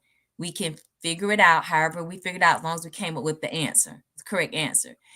There's like more than one way to get to the same house. But they don't teach that with math. It's like they have to show that they learned it this way. The only time I would see that you have to show your work, most likely when I was in school, was probably algebra. You had to show it because you have to get to show how you got to that answer, you know? But as far as everything, addition, subtraction, I'm going to tell you how else they changed it. I remember, please excuse my dear Aunt Sally, right? I remember that. But now they don't use it anymore too much. It's like different now. So you come up with different answers. I was online one day and somebody posted on something like, what's the answer to this? So I did the please excuse my dear Aunt Sally, parentheses, exponents, multiplication, division, subtraction, addition, subtraction, whatever, right? And the answer came out to like -1 when I used that method. A lot of people was around my age group, they were saying -1. But then there was some other answer, like -15 or something, because they did it a different way now. That they don't use the please excuse my dear Aunt Sally now. So they just changed it. And I always was taught that math is absolute. 1 + 1 is 2. It's not -2. It's no maybes or anything. Yeah. You understand what I'm saying? So now they just changing everything. And I think it's to fit the way computers are. And I think it's relating to all of that stuff now. I'm not too sure about why they do it that way. It's to set them up for failure. That's what it is. Yeah. Yeah. It's to set them up for failure. I guarantee if you take 50 questions and you put it in front of kids now, and then you put it from when we were kids, if we all the same age, we'll blow their ass out. I know we would. They'll take forever trying to answer 2 questions. We didn't finish the whole damn test because we were just that good at it. Yeah, and another reason they're just not equipped for patience no more. They're not equipped to be patient no more in this world. Fast food. You can figure out some. You can just say something to Google and it'll give you the answer. We had to go to the library and get encyclopedias to research stuff. I asked my yeah, you're right about. I went to the school one day and everything. I was concerned about something because this is in Atlanta actually. My daughter Trinity, she I was looking at her work and she was telling me she was doing some study on Egypt, and so I asked her, what is the significance of the crowns? She was like, I don't know, so that they came, the Pharaoh. I said, how many crowns actually make up the Pharaoh's crown? She didn't know. And that's one of the biggest things in Egyptian culture. You know what I'm saying? Because you got the Upper and Lower Egypt. And it was two different states, right? 2 different countries. And what's them joining together, they made that one crown. So I went. It just alerted me to go to the school and see what they're actually teaching them, And then I went there, and they was like, "Well, we don't teach him that because of this, some cacamamie reasons." And then one of them was telling me, "We agree with you, Mr. Henson. We understand." I said, I said, what do they do to show what they know? You know what I'm saying? Like, is there any type of creative thinking that's going on here? If you look at the way society is, if you look at movies, there's no new movies. It's all remakes of old movies or old people ideas from back in the day. You understand what I'm saying? Nobody's coming out nothing fresh. It's all remakes. Look at all the Marvel stuff. That's when we were kids, right? Right? Look at all the stuff that's happening. Look what's going. Look at the movies out there. You tell me, it's hardly any movies out there right now. Somebody come up with an original idea. The closest thing to it is probably that. What's his name? Keenan. I can't remember his name. The one that made the movie with the teacup. You know, that's what was that Jordan Peele or Jordan Peele? Yeah. Yeah. I have never heard nothing like that before, as far as the movie is concerned. But the majority of things like creative ideas aren't out there anymore. They just remakes. That's all they are. Yeah. They our kids are in trouble, man.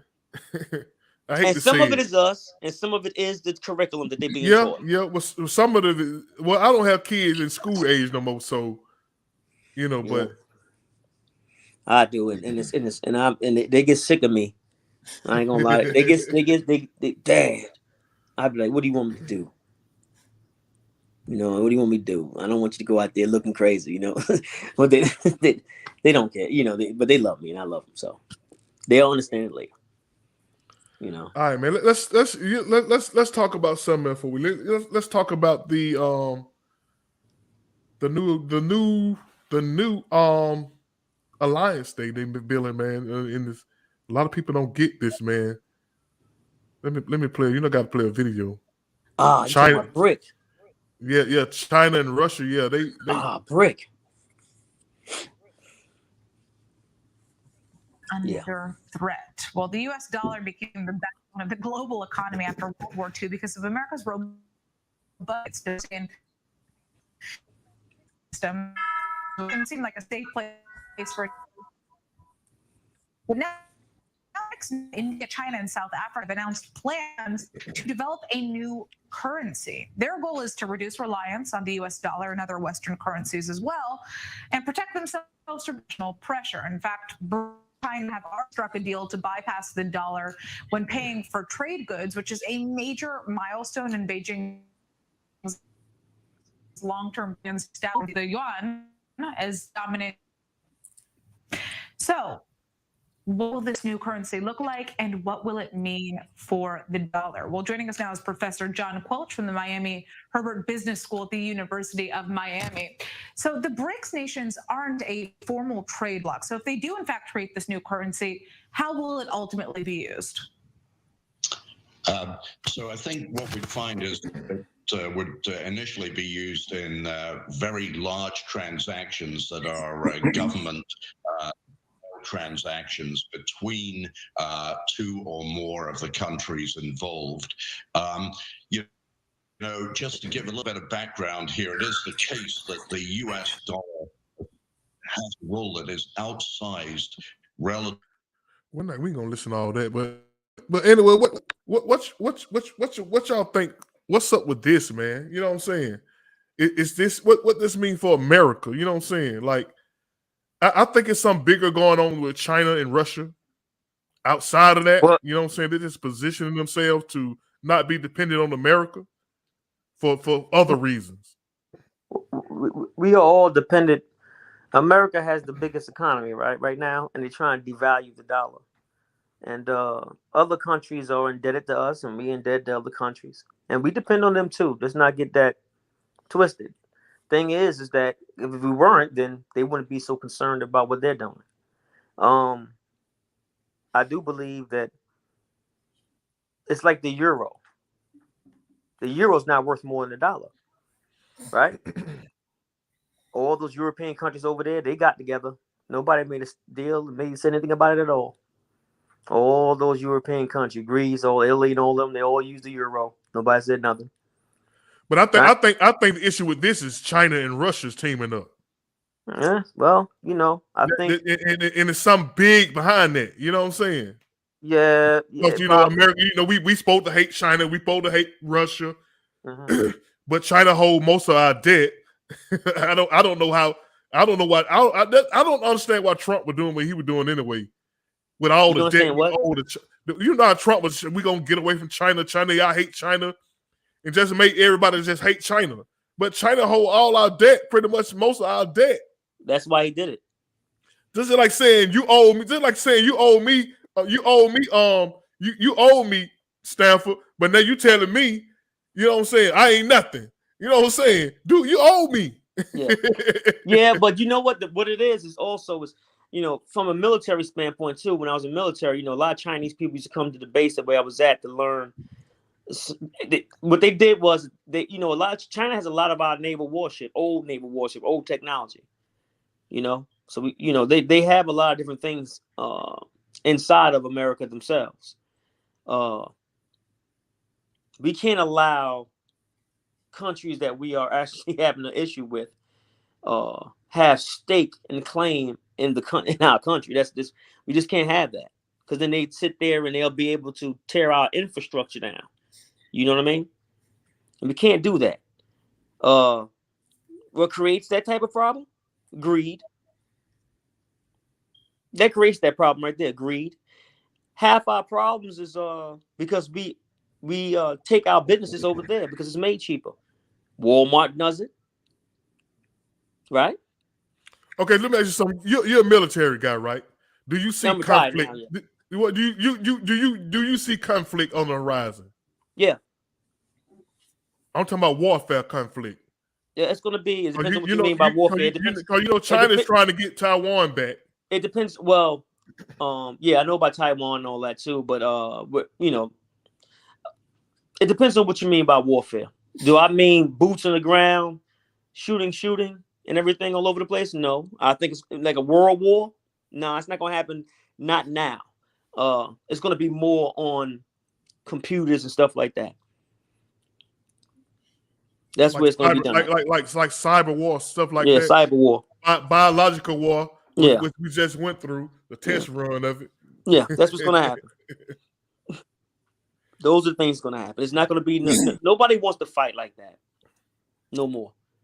Nobody really wants to fight like that no more. But it's going to be done that way. Everything is into the matrix now. So that's what the war is going to be for that soon. Most of them. Did you hear about the AI, the AI thing they got? Which one? You talking about the one that was making people faces and stuff, whatever, and making it look like it's them and it really isn't them? And I mean it goes beyond that, man. I mean, they just recently had something with LeBron James on with the dress on. It wasn't even him, but they made it damn sure look like. I mean, it made it look like he was wearing that dress. But it wasn't him. You know, it was a fake photo. So, and it looked real though. They can do a lot of different things, man. So they can mess with all of your technology. Yeah, they can. They really can. They really can. You know, we gotta think about where we headed at, man. And I don't see too much of a bright future. I don't. I was watching a clip of these Chinese kids taking apart and putting together handguns, in a class or some classroom setting. Then I seen it, and right next to that same clip, right next to it, they show American kids eating Burger King and McDonald's. I think that's something else. It's propaganda, man. But what I'm talking about.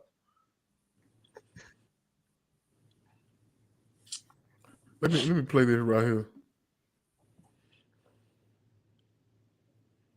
Official intelligence after a bot laid out plans to destroy humanity. It also comes a month after Elon Musk joined other tech leaders warning about the risk to society if AI is not reined in. Jake Denton is a policy research associate at the Heritage Foundation. He joins us live in studio. Jake, I have to admit, I'm absolutely terrified of this. And, you know, my mind always goes to, you know, when you see this chaos, this AI bot chaos, GPT tweet, human beings are among creatures. But we must eliminate them, cause more harm to our planet. I, for one, am committed to doing so. Like, my heart rate's up when I talk about this. You know, we talked about this before we came into this segment. In movies, so somewhere, somehow they came up with this. I mean, is scared about? Yeah, so, Hollywood been the reference point for a long time for how, normal people can understand this outside of the line of code. And it's absolutely something to be scared of, right? These are well-founded ideas and fears of the AI space that have been represented in Hollywood. And they're now something we're grappling with in real time. And unfortunately, we've been caught flat-footed. There is no regulatory framework. Companies like Microsoft and their layoff waves get rid of their entire ethics team that's tasked with handling these things. That's a very scary thing. And all of a sudden, we're looking at widespread commercial deployment. Things will be ingrained in your own laptops and across our school systems everywhere. There'll be nowhere to escape. So if it isn't built on a solid foundation, it is a very scary thing. If you think that's scary, how scary is it that Joe Biden and his administration are like, we don't know what to do. Maybe public, you can help us out? That's chilling. Yeah, so the regulatory comment process is something that's very common. It's not often engaged with across the kind of the average people. This one's notable because, frankly, it's quite obvious. Our regulators have no idea how to handle this. There's a reason we haven't built out this regulatory framework. So the comment process on this particular issue is going to be very impactful. Anyone from a viewer, parent, anywhere in between can actually chime in here and give their perspective. And frankly, it might be more informed than the person tasked with writing the framework. So, yeah, not only that, but how many stupid responses are they going to get that they may take seriously? That's what bothers me. We have a colleague, Cheryl Casoni. I can't wait to talk to her about this when she comes down here. But she. So they created artificial intelligence that said it wants to destroy humankind. That's crazy right there. That's scary. That's real scary. So, but we are already in the midst of it. They're building these things and however they plan to use it. They're trying to get us used to it in little ways. But it's scary. Well, see, these computers already know how we think. You know what I'm saying? If you go buy something out of the store, if you come home on a computer, you're going to see this. They're going to advertise you that same stuff. I'm like, God damn, how you know I want some Nikes? You go buy a pair of Nikes, all the thing you're going to see on come across your phone is Nike advertisement. Well, yeah, just your conversations you have on the phone. And it'll pick it up and start sending you ads and any type of videos that have anything to do with that. And it's creepy because it's like, I was only talking about this to a person and now my phone is sending me videos of this type of stuff or just ads. And so they're always listening. Always. Somebody gonna name their child Sarah Connor or something soon. They're gonna what? Sarah Connor. I love that movie, Terminator. That's gonna be the name of the company that do it. Sarah Connor. What y'all got? What y'all want to talk about, man? Y'all, what's going on in y'all world? What y'all want to talk about, man? What's interesting? A lot of things interesting, man.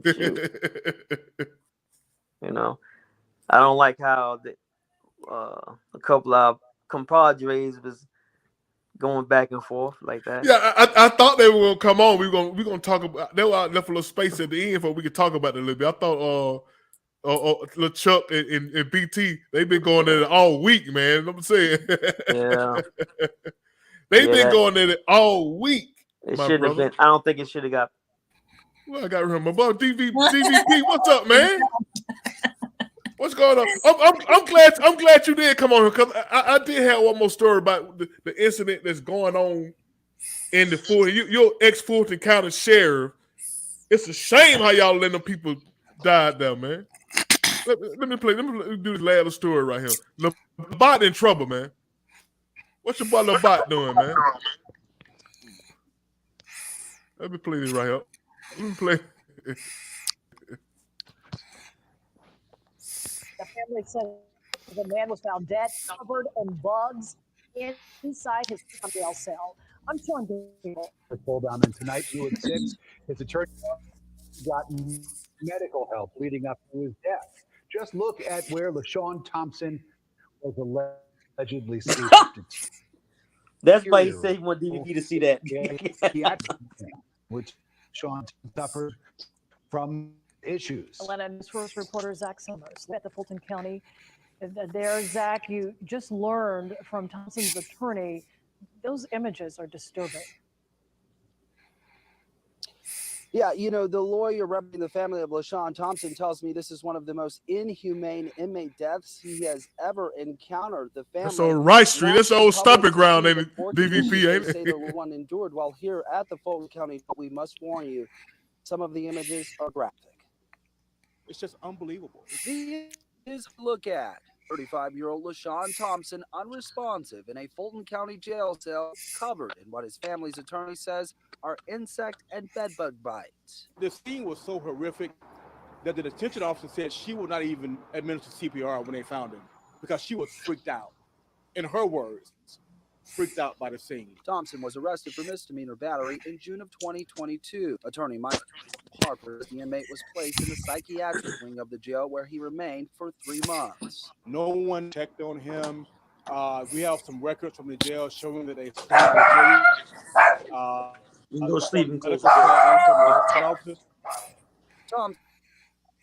is still on September 3rd, 2022. An autopsy showed no signs of trauma. While his death is listed as undetermined, the medical examiner noted a severe bedbug infestation.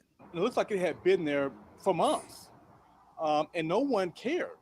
No one cleaned it up. No one did anything, apparently. Pictures from inside Thompson's cell show deplorable conditions. The room covered in filth, Harper says, unfit for even a dog. No one should live in those conditions, whether you're charged with a crime or not. Thompson's family now calling for accountability. They want the jail shut down and replaced, and a full criminal investigation into their loved one's death. It's a big ask. We understand that. But you have to make the conditions better to avoid this from happening to someone else.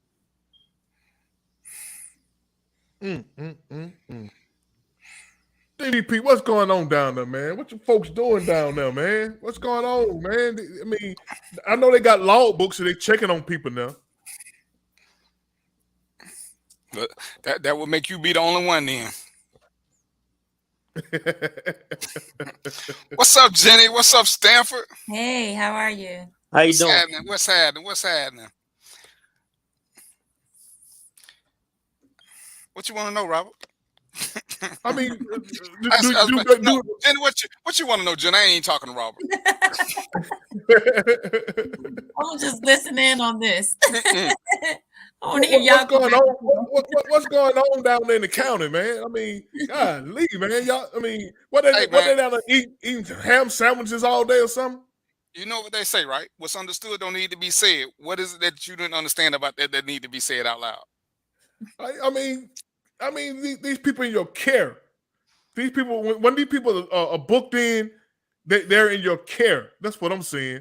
And it's to neglect people like that, it's inhumane, like they said, man. And I think everybody working on that flow need to be fired.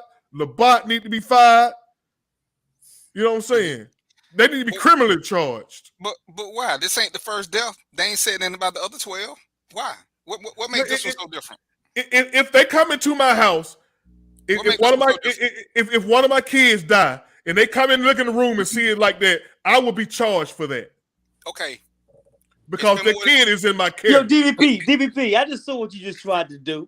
It's been more than 12. No, DVP, you can't do that. No, DVP, you can't do that. Just because the other ones didn't say nothing about it doesn't mean that it's right for this one. It just happened to be on the news now. Simple as that. That was my point. Simple as that. No, don't do that. Don't do what? What you did was wrong just now. I said it's been 12 other ones and everybody keep overlooking. They've been on the news. The girl giving blowjobs. Been on the news. Guess what? The girl stealing money. Well, been on the news. Now it's on the news even more now. It ain't gonna. Now we handling it. How much you want to bet? You won't hear no more about it after next week. Well, we probably won't. But that question you just asked, is not the right question to ask. What's the question to ask? The question to ask is this: who's going to do something about it? Okay, so With you asking that question again, on death number 1, they came and did the same thing. On death number 2, they came and did the same thing. I don't They know did, nothing about that. Death number so, 1, 2, so, 3, cause you 4, don't, 5 so, through 11. but you I asked didn't hear me. about to this one. You right. So for the 12 Okay, deaths, then I'm hearing about this one. that's Now true. it's out there. You Let's gonna do let me something answer? about You it. gonna let me answer? You gonna keep telling me they've No, been on the news but you 12 times? gibberish. You gaslighting No, right now, and you you know don't it. even let me talk. You gaslighting. 12 deaths been on TV. And guess what? Everybody say the same thing. Get a new jail, do this, do that. And guess what happened? Nothing. Till another one happened. We treat deaths at the county jail just like we do school shootings. People gonna pray about it. They gonna say they want a new jail. But in 2 weeks, don't nobody talk about it no more. That's why ain't nothing been done. Ain't nothing. This man done had more deaths in his short term than I had when I was there for 20 years. And ain't nobody saying nothing. Ain't nobody called for an investigation. Ain't nobody called for the GBI. Ain't nobody saying nothing. Okay, let me ask you a question. Can I ask a question? Can I finish, Stanford? Let me get this. Let me get this. Since you said I'm dancing. But when he get all these street teams, You dancing. go out and fight crime, but his job is the jail, don't nobody question what he doing. He doing this stuff out in front of everybody. Did you hear his excuse? He got an excuse for everything, but ain't none of them about accountability. He ain't said he gonna do nothing. He ain't even putting more people in the jail. He taking more people out the jail. His number one priority, the sheriff's responsibility, is the jail and the court system. It ain't to fight crime. It ain't. But he got fewer people in the jail than they done had in the past 10 years. Ain't nothing gonna change. Ain't nothing. All right, have you you finished? Yeah. Okay, so is there a lot of is there a lot I'm going to opine now. Are there a lot of cops that feel the same way you do, or ex-cops used to feel the same way you do, or even the time when you was there, were the cops like that feel the way you felt, had that same insight, the same sentiment? Let me give you a different. That's a yes or no question. No, it ain't. Do they have the same sentiment? Yes or no? See, you want to ask questions. Cops are not cops. Sheriffs, marshal, and police do different things. See, that's why. Correction officer. I seen a cell. Correction officers. Right. So that's why I want to. Medical personnel that works at the hospital. Are you gonna let me explain? work my at the answer, jail. You gonna just try to overtalk? When you get through, let me know. No. Because you about to gaslight again. No, you know I'm what I'm asking. You know I'm about to ask you, DVP. You dancing again. I heard what you said. That's why I'm trying to explain to people the difference. You dancing again. So I see okay, it, man. Ask your question because he don't want to hear the truth. He just want me to say what he wanted to say. Okay, so do medical personnel at the prisons, do other correction officers and officers feel that man, that not that man, but that sheriff, because I know the sheriff, well, I don't know if he's still the sheriff when I was down there too in Atlanta, that he wasn't very well liked, and they called him Batman or something like that, right? I don't know who that was. Well, somebody. Anyway, Labat been there. He been there 2 years though, right? Labat. Yeah. So anyway, so what I'm trying to say is that do officers, retired officers now, medical personnel that work at that prison, do they have the same sentiment about what's going on that you have right now? That's all I'm asking you. I can't tell you I don't deal with them, so I can't tell you nothing about what they think. But you telling me about how everybody they know it's nothing's going to happen. My question to you now is why? Why no one is saying anything? Cause there's nothing to say. They put it out on TV. Who gonna risk losing their job? Nobody. See, let's be realistic. When they put it out on TV and the taxpayers get to do something, they don't do nothing. Now you see what I mean by dancing? What's dancing? I mean, the same thing would happen in the school. When a school shooting happens, what happened? Everybody do the same thing. They pray and say, let's get it better. But how many principals are replaced? How many school administrators are replaced after school shooting? None. Because that's kind of different though, DVP. What's the difference? You talking about negligence? You talking about a shooter who coming in unannounced. Nobody know he's coming. But this prison's been in. He been locked. First of all, he got a misdemeanor. He's sitting there with a misdemeanor, and ain't nobody went in. Who cares what his crime is? Why haven't nobody went in and checked on this man? There's nobody. Did you hear what I said at first? They are short staffed. This is public knowledge. Nobody would do anything about it. That's a lot of excuses. How is the answer an excuse? If they short staffed, how you gonna do them? How you gonna do them? So when they got one man to a pod? We got zones. I mean, I'm sorry, we got floors. Each floor, north and south, is seven on the south side, 6 on the north side. By by consent decree, every floor should have 4 deputies or 4 officers working at a time. 4. 2 in the tower, 2 on the floor. That's what the consent decree says. I was there for that. You'll be lucky. Remember, I told you it's 13 towers. You'll be lucky if it's 20 people in roll call. So you got to remember now, you still got intake, you got booking, you got classification, you got 12 other areas that need people. So you got 42 slots to fill, and you only got 20 people at work. I'm glad the military ain't ran like that. We don't come. So they're not doing roll call no more. Yeah, that's how come they know ain't nobody at work. So you saying they're doing roll call, but they didn't see this, they didn't catch this in months. Yeah, that's what I'm saying. It's on paper, but the powers that be don't do nothing. Everybody keeps saying this. Everybody who claims to be upset about it, you gotta remember everything that they do go through county commissioners. All this stuff is public. Mm-hmm. Let somebody escape from prison though. Watch how fast everybody come to work. They done had escape. See, that's the thing. All this has happened already. All this has happened. Watch. It done happened under Labat. So how did this get by then? If you're doing roll call, if that guy, he should be in line, right? He should be standing by his door, right? So you there is no roll call. There is no Robert. You can't do roll call if you by yourself. Now I don't been to Rice Street. Now I know every morning they waking you up. Yep. They waking you up. They tell you stand by your bump. Yep. Stand by your bump. I was there. Yeah. Stand by your bump. That's a lie. And one deputy got it. He's checking everybody's name out, make sure everybody there. Robert, when was the last time you been? It's been a minute. Exactly. Exactly. In my day, we cheated with 3. But to have 3, that means you need at least 50 people at roll call. Hey, I was there in 2019. 3 times 13, which is 39. I'm telling you now, in some roll calls, they only got 20 people. So if it's 20, you ain't gonna have one in the tower. You can't even have one in the tower, one on the floor. That would require you to have at least 26 and not man nothing else. They don't have the people. Everybody he putting them out on the street. He has made this public knowledge. So this man, how he died? Eaten up by bed bugs? That's alive, yeah. Well, bed bugs. The official cause is undetermined. That's you know how long it take bed bugs to eat you to kill you? My point exactly. Because I checked my point exactly. So it's a lot that he ain't doing, but ain't nobody pulled his coattail yet. You ain't seen no investigative report yet. Why? That I can't tell you. Now that's the media and whoever he got juice with. Okay. All right. Everything they doing right. It ain't like back in the day when we was there. It ain't nothing like that. Yeah. That's why you don't see, and I hate to use this analogy, but that's why it's running like it's running. There ain't even no goon squad. It ain't enough people there. And then they got a bunch of women. That's how you had that girl giving blowjobs and the dude had a camera. What was her supervisor? Ain't one.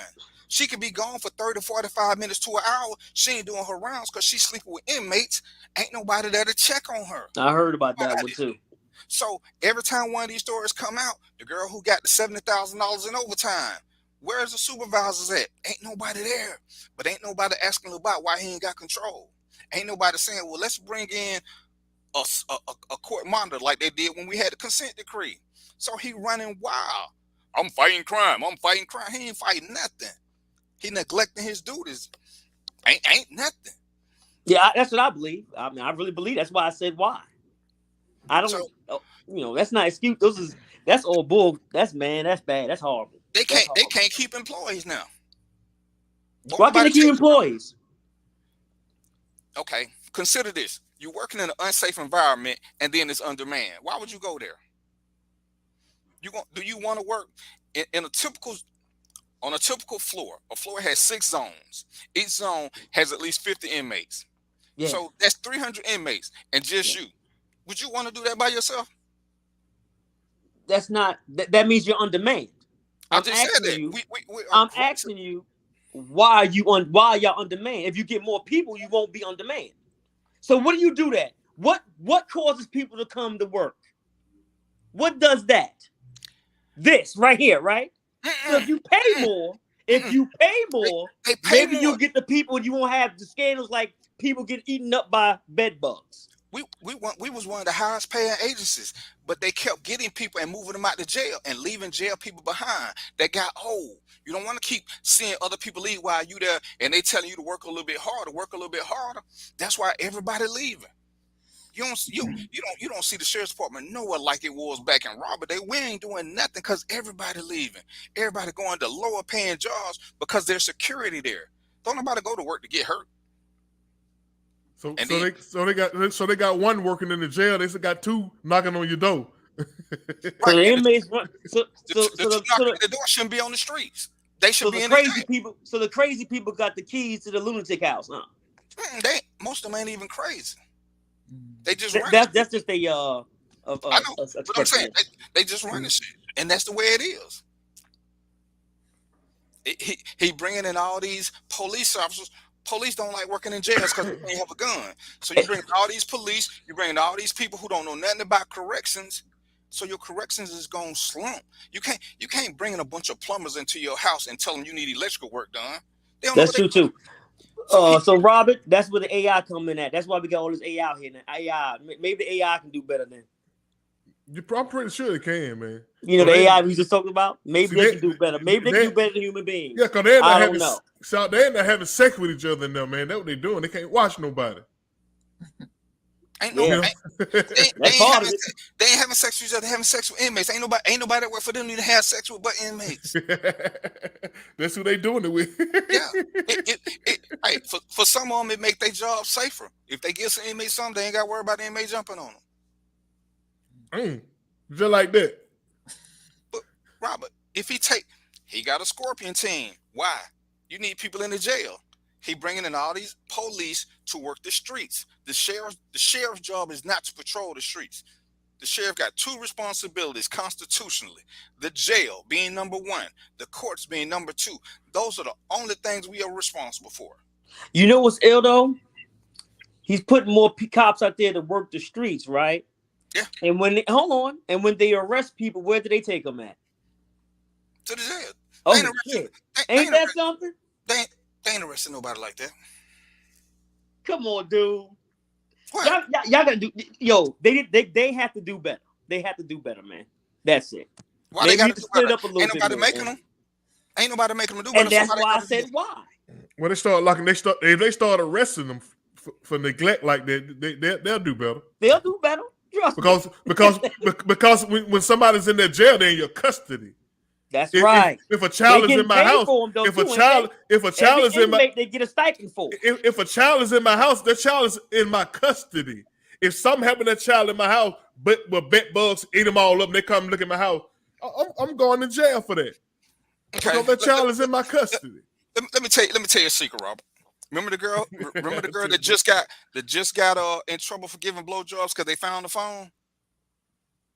Remember that girl? Yeah, I guarantee you she'll never make it to trial. Never. You know why? Because the minute they try to take her to trial, she's going to start talking about how short-staffed the jail is. So he ain't going to let that happen. They're going to work out a plea bargain with her just like that so she can shut up and go on about her business. I guarantee, Chancellor, you won't ever hear about her again. What the world her doing what she doing got to do with short staff? It wasn't like she's blow. That's one reason. That's why they shout, because she on somewhere and ducked off doing that. Understand the system. Understand the system, Robert. In civil matters, there's negligent retention, negligent supervision, negligent entrustment. Every deputy, every correction officer answers to a supervisor. That's who's responsible. If there's no supervisor, then who's watching over the person that don't know nothing? See, so if there's no supervision, who does that fall to? Remember when I told you with Chauvin? Remember when I told you about that? The police chief gave him his power to do what he did. The police chief, everybody blamed him, but the police chief had all them reports. The police chief had all them use of force, all them abusive reports, and everybody kept looking the other way. They made him a training officer. They created him. So the same thing is happening in the sheriff's department. If you don't have a supervisor, who is watching the people who's supposed to be watching inmates? Who is making sure that they do what they're supposed to? Nobody. If that girl go to trial and they say, how did you get this done? Where was your supervisor? Why wasn't somebody looking for you? Where was the other deputies you was working with? Why? How did nobody notice you were gone for an hour? When she said I was by myself the whole time, who does that fall on? See, shit don't roll downhill. That's why they will never let her testify. Because when she say how she got to do it and nobody noticed it, she gonna open up a can of worms that don't nobody want to talk about publicly. You won't ever hear from that girl again. Let me ask you something. Do y'all have like an auditor who come check the log books and stuff like that? Y'all don't, supervisors and lieutenants supposed to do. I'm talking about somebody outside of y'all, somebody who audits y'all. Not until a federal monitor come in. That's how the consent decree came about last time. Inmates had to sue. The feds came in. The feds gave us directives on what we had to do because they came and looked at the log books for 6 years, I think, and gave us a list of things that we had to accomplish to get out from the consent decree. The minute we got up to code, 2 weeks later, they started slashing. And then we at where we at now. So let me ask you this. Is it fair to say that they need new leadership in that system? Is it fair to say that? It's honest to say it. Yeah. But he's supposed to be the new leadership. He was supposed to be the new leadership. Where did he come from? Where did he come from? Gwinnett? I mean, not Gwinnett, but he didn't come from Clayco, did he? No, he came from Atlanta. Yeah. City jail, which got a shitload of problems. Well, they shut the city jail down, though, right? And then we hired the man who ran the city jail. Go figure that out. Go figure that out. You hired so the they man ain't who cahoots. They're in cahoots with each other. Sometimes, what we say about colorism. People want somebody that look like them so bad. And I said this when I was there. Until we get a white sheriff, ain't nothing gonna get fixed. Nothing. Nothing. The last good sheriff we had was Jackie Barrett. And they didn't like her. And then she went downhill. After that, it's been straight downhill. But again, you bring in a guy whose jail failed to run a jail, a bigger jail. So you can't handle this little car. You can't handle a Volkswagen. So let me give you a Charger. Let me give you a Hellcat. How much sense does that make? So who hired him? Oh, he's an elected official. The people elected him. Yeah. Yep. Because most smart people know that they don't want to run their jail. I just can't see how a dude can get eaten up by bed bugs, man. And nobody noticed.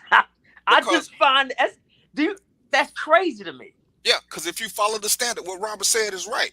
Inmates have to stand up 3 times a day. 3 times. They're supposed to stand up. You can't lay in the bed doing head count. You have to get up. I'm supposed to visually see you when I check your name off. Hey, you might have a hole somewhere, but you stood up because you ain't got to turn around and you ain't got to raise your shirt up. But I seen these people stand up, so I know that they're ambulatory. I know that they can move about. So you don't think offering people more money will bring an influx of employees? They offer more money. They give signing bonuses. It ain't been a sheriff's department that give signing bonuses. People leave before they get them. It's just because I'm gonna pay you $75,000 to come do this. You're still working by yourself. So what is the money gonna do? No. What I'm saying is I'm saying get more people to come in. I understand you're on demand now at this moment. But I'm talking about you don't think that's gonna help get more people in? Because you can't do both. You know why they can't do it. You know why they? If your budget is $10 million and you already done spent $9.87 million, where you gonna get this extra money? You brought in all these captains, lieutenants. You top heavy. There is no more money for line people. Y'all need new leadership. They need new leadership because that shouldn't happen. You can't be top heavy like that. This is something the government should be in. No organization works that well like that. You ain't seen the governor say a word, have you? Not a word. Well, that means somebody's in his ear then. What he doing is really, it's almost the same as what Victor Hill is doing, except he ain't committing direct abuse. But it is direct abuse. Wait a second, wasn't Victor Hill a sheriff too? Yeah. And the governor. That's who I'm talking about. And guess what he at now? Where? In jail. No, in prison. It's a In difference. prison, He's in just prison. well, in prison, just like Labat need to be in prison. But He needs That's to be who in they prison. call Batman. But who went after Victor Hill? The governor. It's the governor's job to govern sheriffs. It's only somebody who the governor is the only official that can remove a sheriff from office. The only one. Well, Victor Hill He was a crooked, gangster, though, man. He took didn't he shoot some girl? Yep. At a That real estate was his girlfriend. At a house that was for sale. Yeah, at a real estate. I remember that. Yeah. But they hired him back though. That was his second or third stint. That was his second or third run at sheriff, man. You know because what I'm saying? they was waiting to get enough info on him. They said he was taking drug money, everything.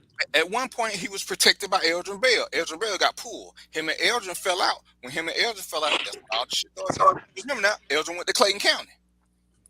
Remember, Eldrin was APD. Eldrin went to Clayton County, became commissioner. Victor Hill was his protege. So as long as they was together, Victor Hill was protected. Because Eldrin Bell was shady. Victor Hill was shady. He learned it from his mentor. But then he got carried away. They need new leadership, man. New leadership. That'll fix all that. And you got to remember, as long When as that Victor Hill up, he went into another county trying to serve once and all that. But as long as you're doing stuff to us in our neighborhood, the taxpayers don't really care because Victor Hill got in trouble when he started abusing white people. When white people started dying at the county jail, then y'all will see it don't take but two. But so far, everybody ain't been white. So it just keep getting passed along because we believe in praying and kumbaya and everything. So are they gonna pay this man family? Is that what you're saying? Yeah. That man said They we ain't got believe money. in They don't have praying money and to pay people. kumbaya. They ain't got money to pay people, but they're gonna pay this man family millions of dollars. Oh, see, and I don't know if you remember, but I told you one of the best things that you learn to look for is not look at county's insurance policy and see how much the jails and the sheriff's department are paying out, because there's a insurance bond, and you will find a lot of agencies. Los Angeles paid over $15 million in settlements in 1 year for illegal arrest and abuse. They never make it to court because they just paid people. The sheriff's department has paid people for illegal arrest, for holding people too long. You ain't gonna see it nowhere because the first thing they make you do is sign a NDA where you won't talk about it, and they just give you money. So who would know about these things unless you know to go look at the budget and see what they're paying out in insurance? Because they don't have to say nothing. That's why I say when elections come and people should ask sheriffs or the commissioners, how much are y'all paying out in use of force? How much are y'all paying out in illegal detention? Find out where these monies are coming from, because eventually that's why your taxes increasing. Don't nobody say nothing. You know, everybody think the tax increase because they just want to. But when your sheriff's department is out of hand, that money comes from the county. So the county increases its taxes because most taxes ain't got nothing to do with the city. They're county issues. So when you see big jumps, you can bet it's been big settlements. You can bet it's been big settlements. Those two go hand in hand. It's like to me, man, y'all got to change your leadership. Change of leadership, people who's going to be dedicating to fixing things.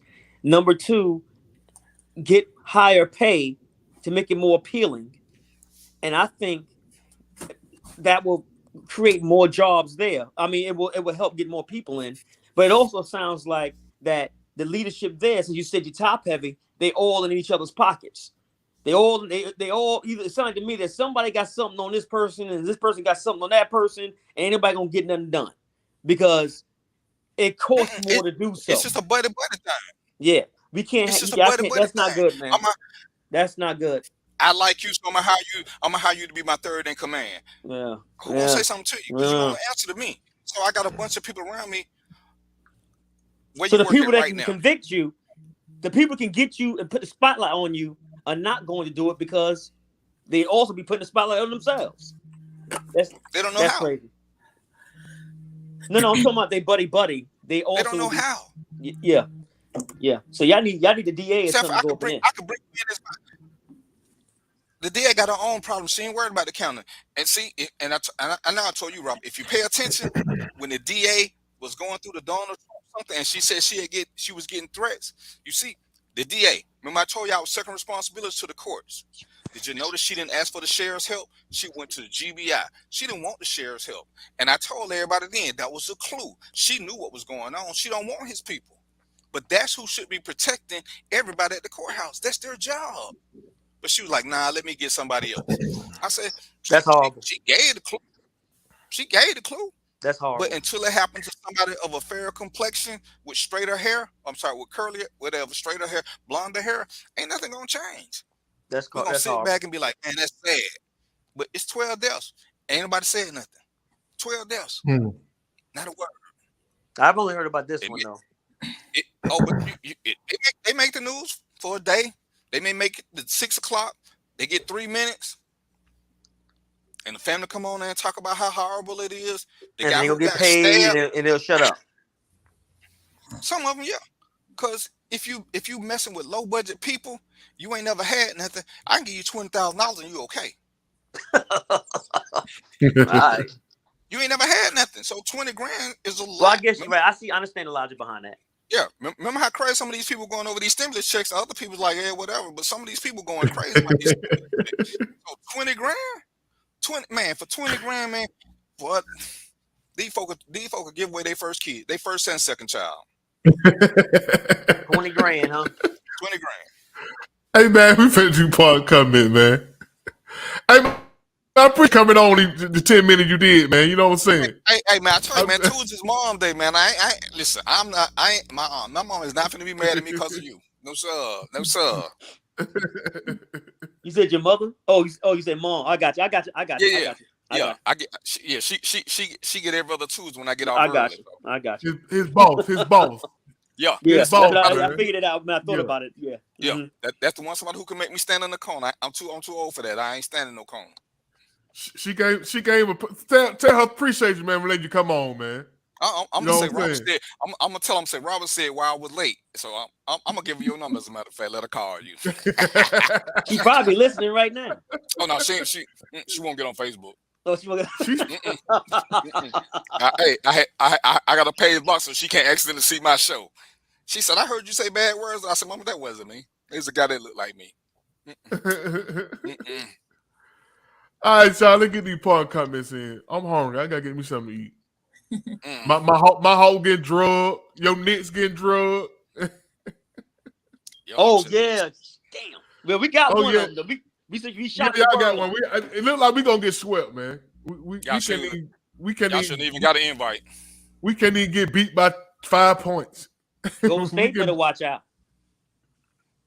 Yeah, they don't win and that game is over. They don't win and that game is over. Yeah. Well, anyway, man, let's get over. Y'all point come in. What y'all got to say? I'll say this.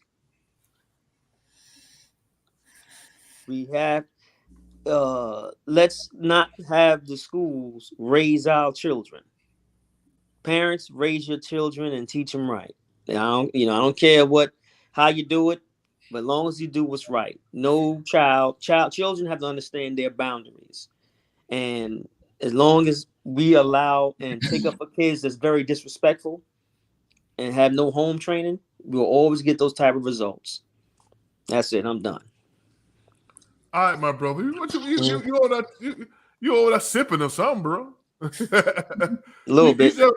You just wiping sweat. All thing you doing just wiping sweat. We've been wiping sweat all night. Dog barking. The dog. You ain't fed the dog yet. I ain't know you had a dog. I got 2 of them. Yeah. Dogs, so you better come on feed me, dog. Hell with that show.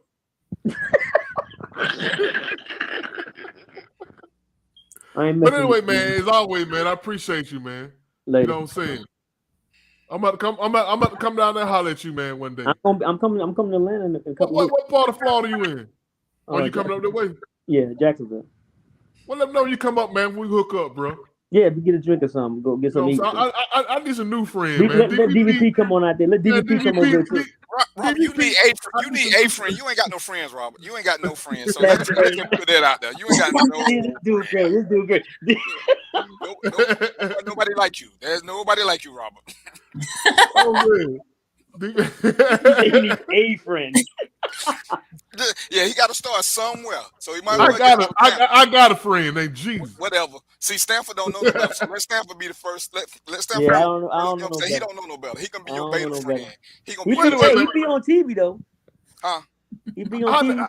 He be singing to some friends. Watch America's Most Wanted. You gonna see him in the background. he be serenading them.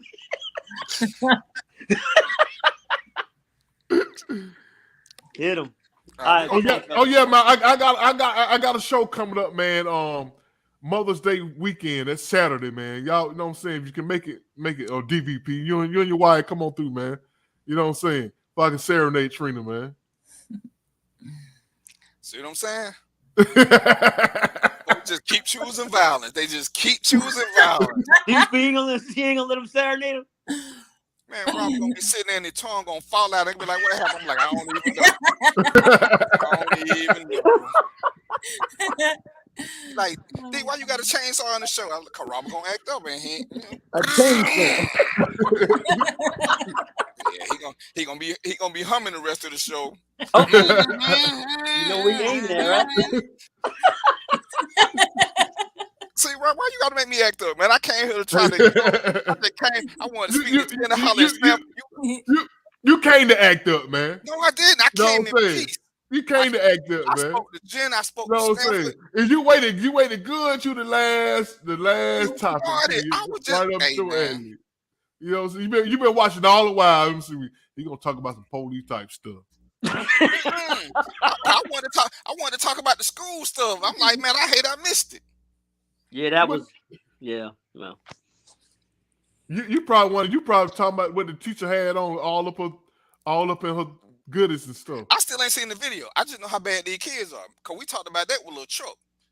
We talked about that with you. Why these people don't want to deal with these kids? Don't nobody want to do nothing with them. These kids is disrespectful, man. Don't nobody want to give up their time no more to do nothing with these kids. You think they scared, man? Why would you give up your free time to disrespectful kids? Why would you try to help them and they coming off disrespect? Don't nobody want to do that no more. That's why you can't get these centers open up. Don't nobody want to be around them. See, that's what they need more money. Maybe you got to offer these people $40, $50 to put up with these bad ass kids because the parents dropping them off because they don't want to deal with them because they're scared of them. And then you're going to drop off to me and you think I'm going to deal with your kid for $15? 15? Nah. Nobody want that, man. And if you put your hands on them, you're going to jail. They ain't going to jail. Jenny, like she ready to go to bed, man. We might start a whole new topic. Don't do your part comment, Jenny. Okay, so my parting comment is that in order for us to build a better community, parents and teachers have to come together to work together so we can help our children be better people in society. Because if not, then it's only going to get worse. With what we think we see now, it's only going to get worse. So I would just say we have to bridge that gap of home and school so that we can, just develop a better time for our students that we do have in the schools. And then that way, when they do go out into society, they're just better people, and we won't see a lot of the violence that we see. That's it. I appreciate it. You're absolutely right. Appreciate it coming on. And my thoughts and prayers are with you and all your teacher friends. And Thank you know, just like DVB said, all we do is thoughts and prayers. You know what I'm saying? Jenna, you a teacher? Yeah. Okay, so Jenna, since I'm on one, I might. Jenna, is there alcohol on your thing up there? Oh, I would understand. It's unopened. You might want to go there for a long time.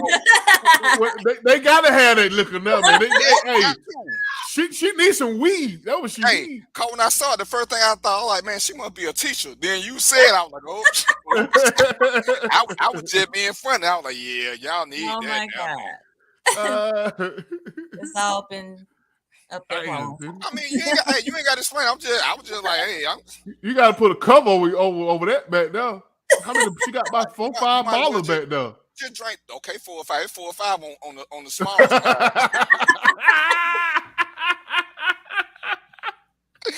Hey, you might well just drink during the show, Jen. Just saying. How you gotta get ready for tomorrow. You gotta get ready for tomorrow. I ain't got no part in comments. I had a good time. Y'all done made me laugh these last 10 minutes. I ain't got nothing to say. I'm glad you're here, Jen. I come just to see you now, Jen. I ain't paying her no attention. Y'all, this is DVP, man. Y'all can check him. He can't even get them syllables. Y'all can check him out tomorrow night at 6. Sometimes he come on at 6:30. Sometimes you gotta it be 6:15. It don't be 6:30. Stop playing. Check y'all. What you talking about tomorrow, man? I don't know yet, cause I got a couple of topics. Then this school thing came up, and this bed bug thing came up. So I've been talking to some of my medical people. So I'm trying to see, cause I need to do another Law and Order show. So I'm debating if I want to do it this week or next week. Cause I like to have enough information, so I ain't just going on there talking about a whole lot of I guesses. So I ain't made up my mind yet. Damn, he made his mind yet. Well, I'll tune in. I'll tune in and see what you're talking about, then, man. Whatever. You know what I'm saying? You sneak in and sneak out. No, you know I'm faithful to this. You know I tune in though. I get mad when you don't answer me. When I be saying stuff, you don't say you don't acknowledge me, man. You know what I'm saying? I hate that, man. You know what I'm saying? One thing you don't let me on, another thing you don't acknowledge my comment. Don't make me play the tape, Robert. I still got the last You know time what I'm saying? I gotta say it. You know what I'm saying? Don't make me play it. All right, bro. Well, y'all check my boy out tomorrow, 6 o'clock. Huh? Y'all just keep listening to my man. He crazy here, but he doing a big thing, and he taking time out of his busy day with no friends to come educate y'all and let y'all speak y'all piece. come on in and do it. And me and him we're gonna do what we do. But the man, hey, he listen and he giving out good information. Learning them between fact and opinion. And once we get factual together, we can stop making bad choices. But go ahead, Robert, do your thing, cause I enjoy you, brother. I tell you that all the time, though. That's the reason I mess with you. I like what you're trying. I like what you're doing. Appreciate you coming on in, my brother. Hopefully I can get a spot on the show tomorrow. You know what I'm saying? There you go with that again. I'm finna get a restraining order on you. That's what I'm gonna do. You're gonna get a restraining order. You ain't gonna act right.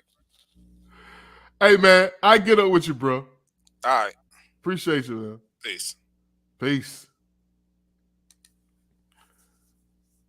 All right, y'all. Holla at y'all. Appreciate y'all for checking in. Hanging in here with me for a second. Had a little technical issues earlier. I thank y'all for hanging in there, sharing, commenting, and whatever y'all did.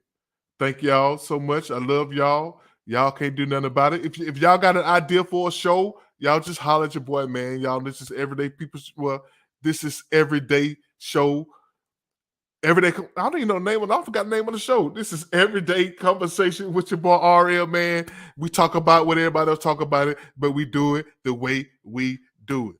Peace out, y'all. Love y'all. Can't do nothing about it. Holla.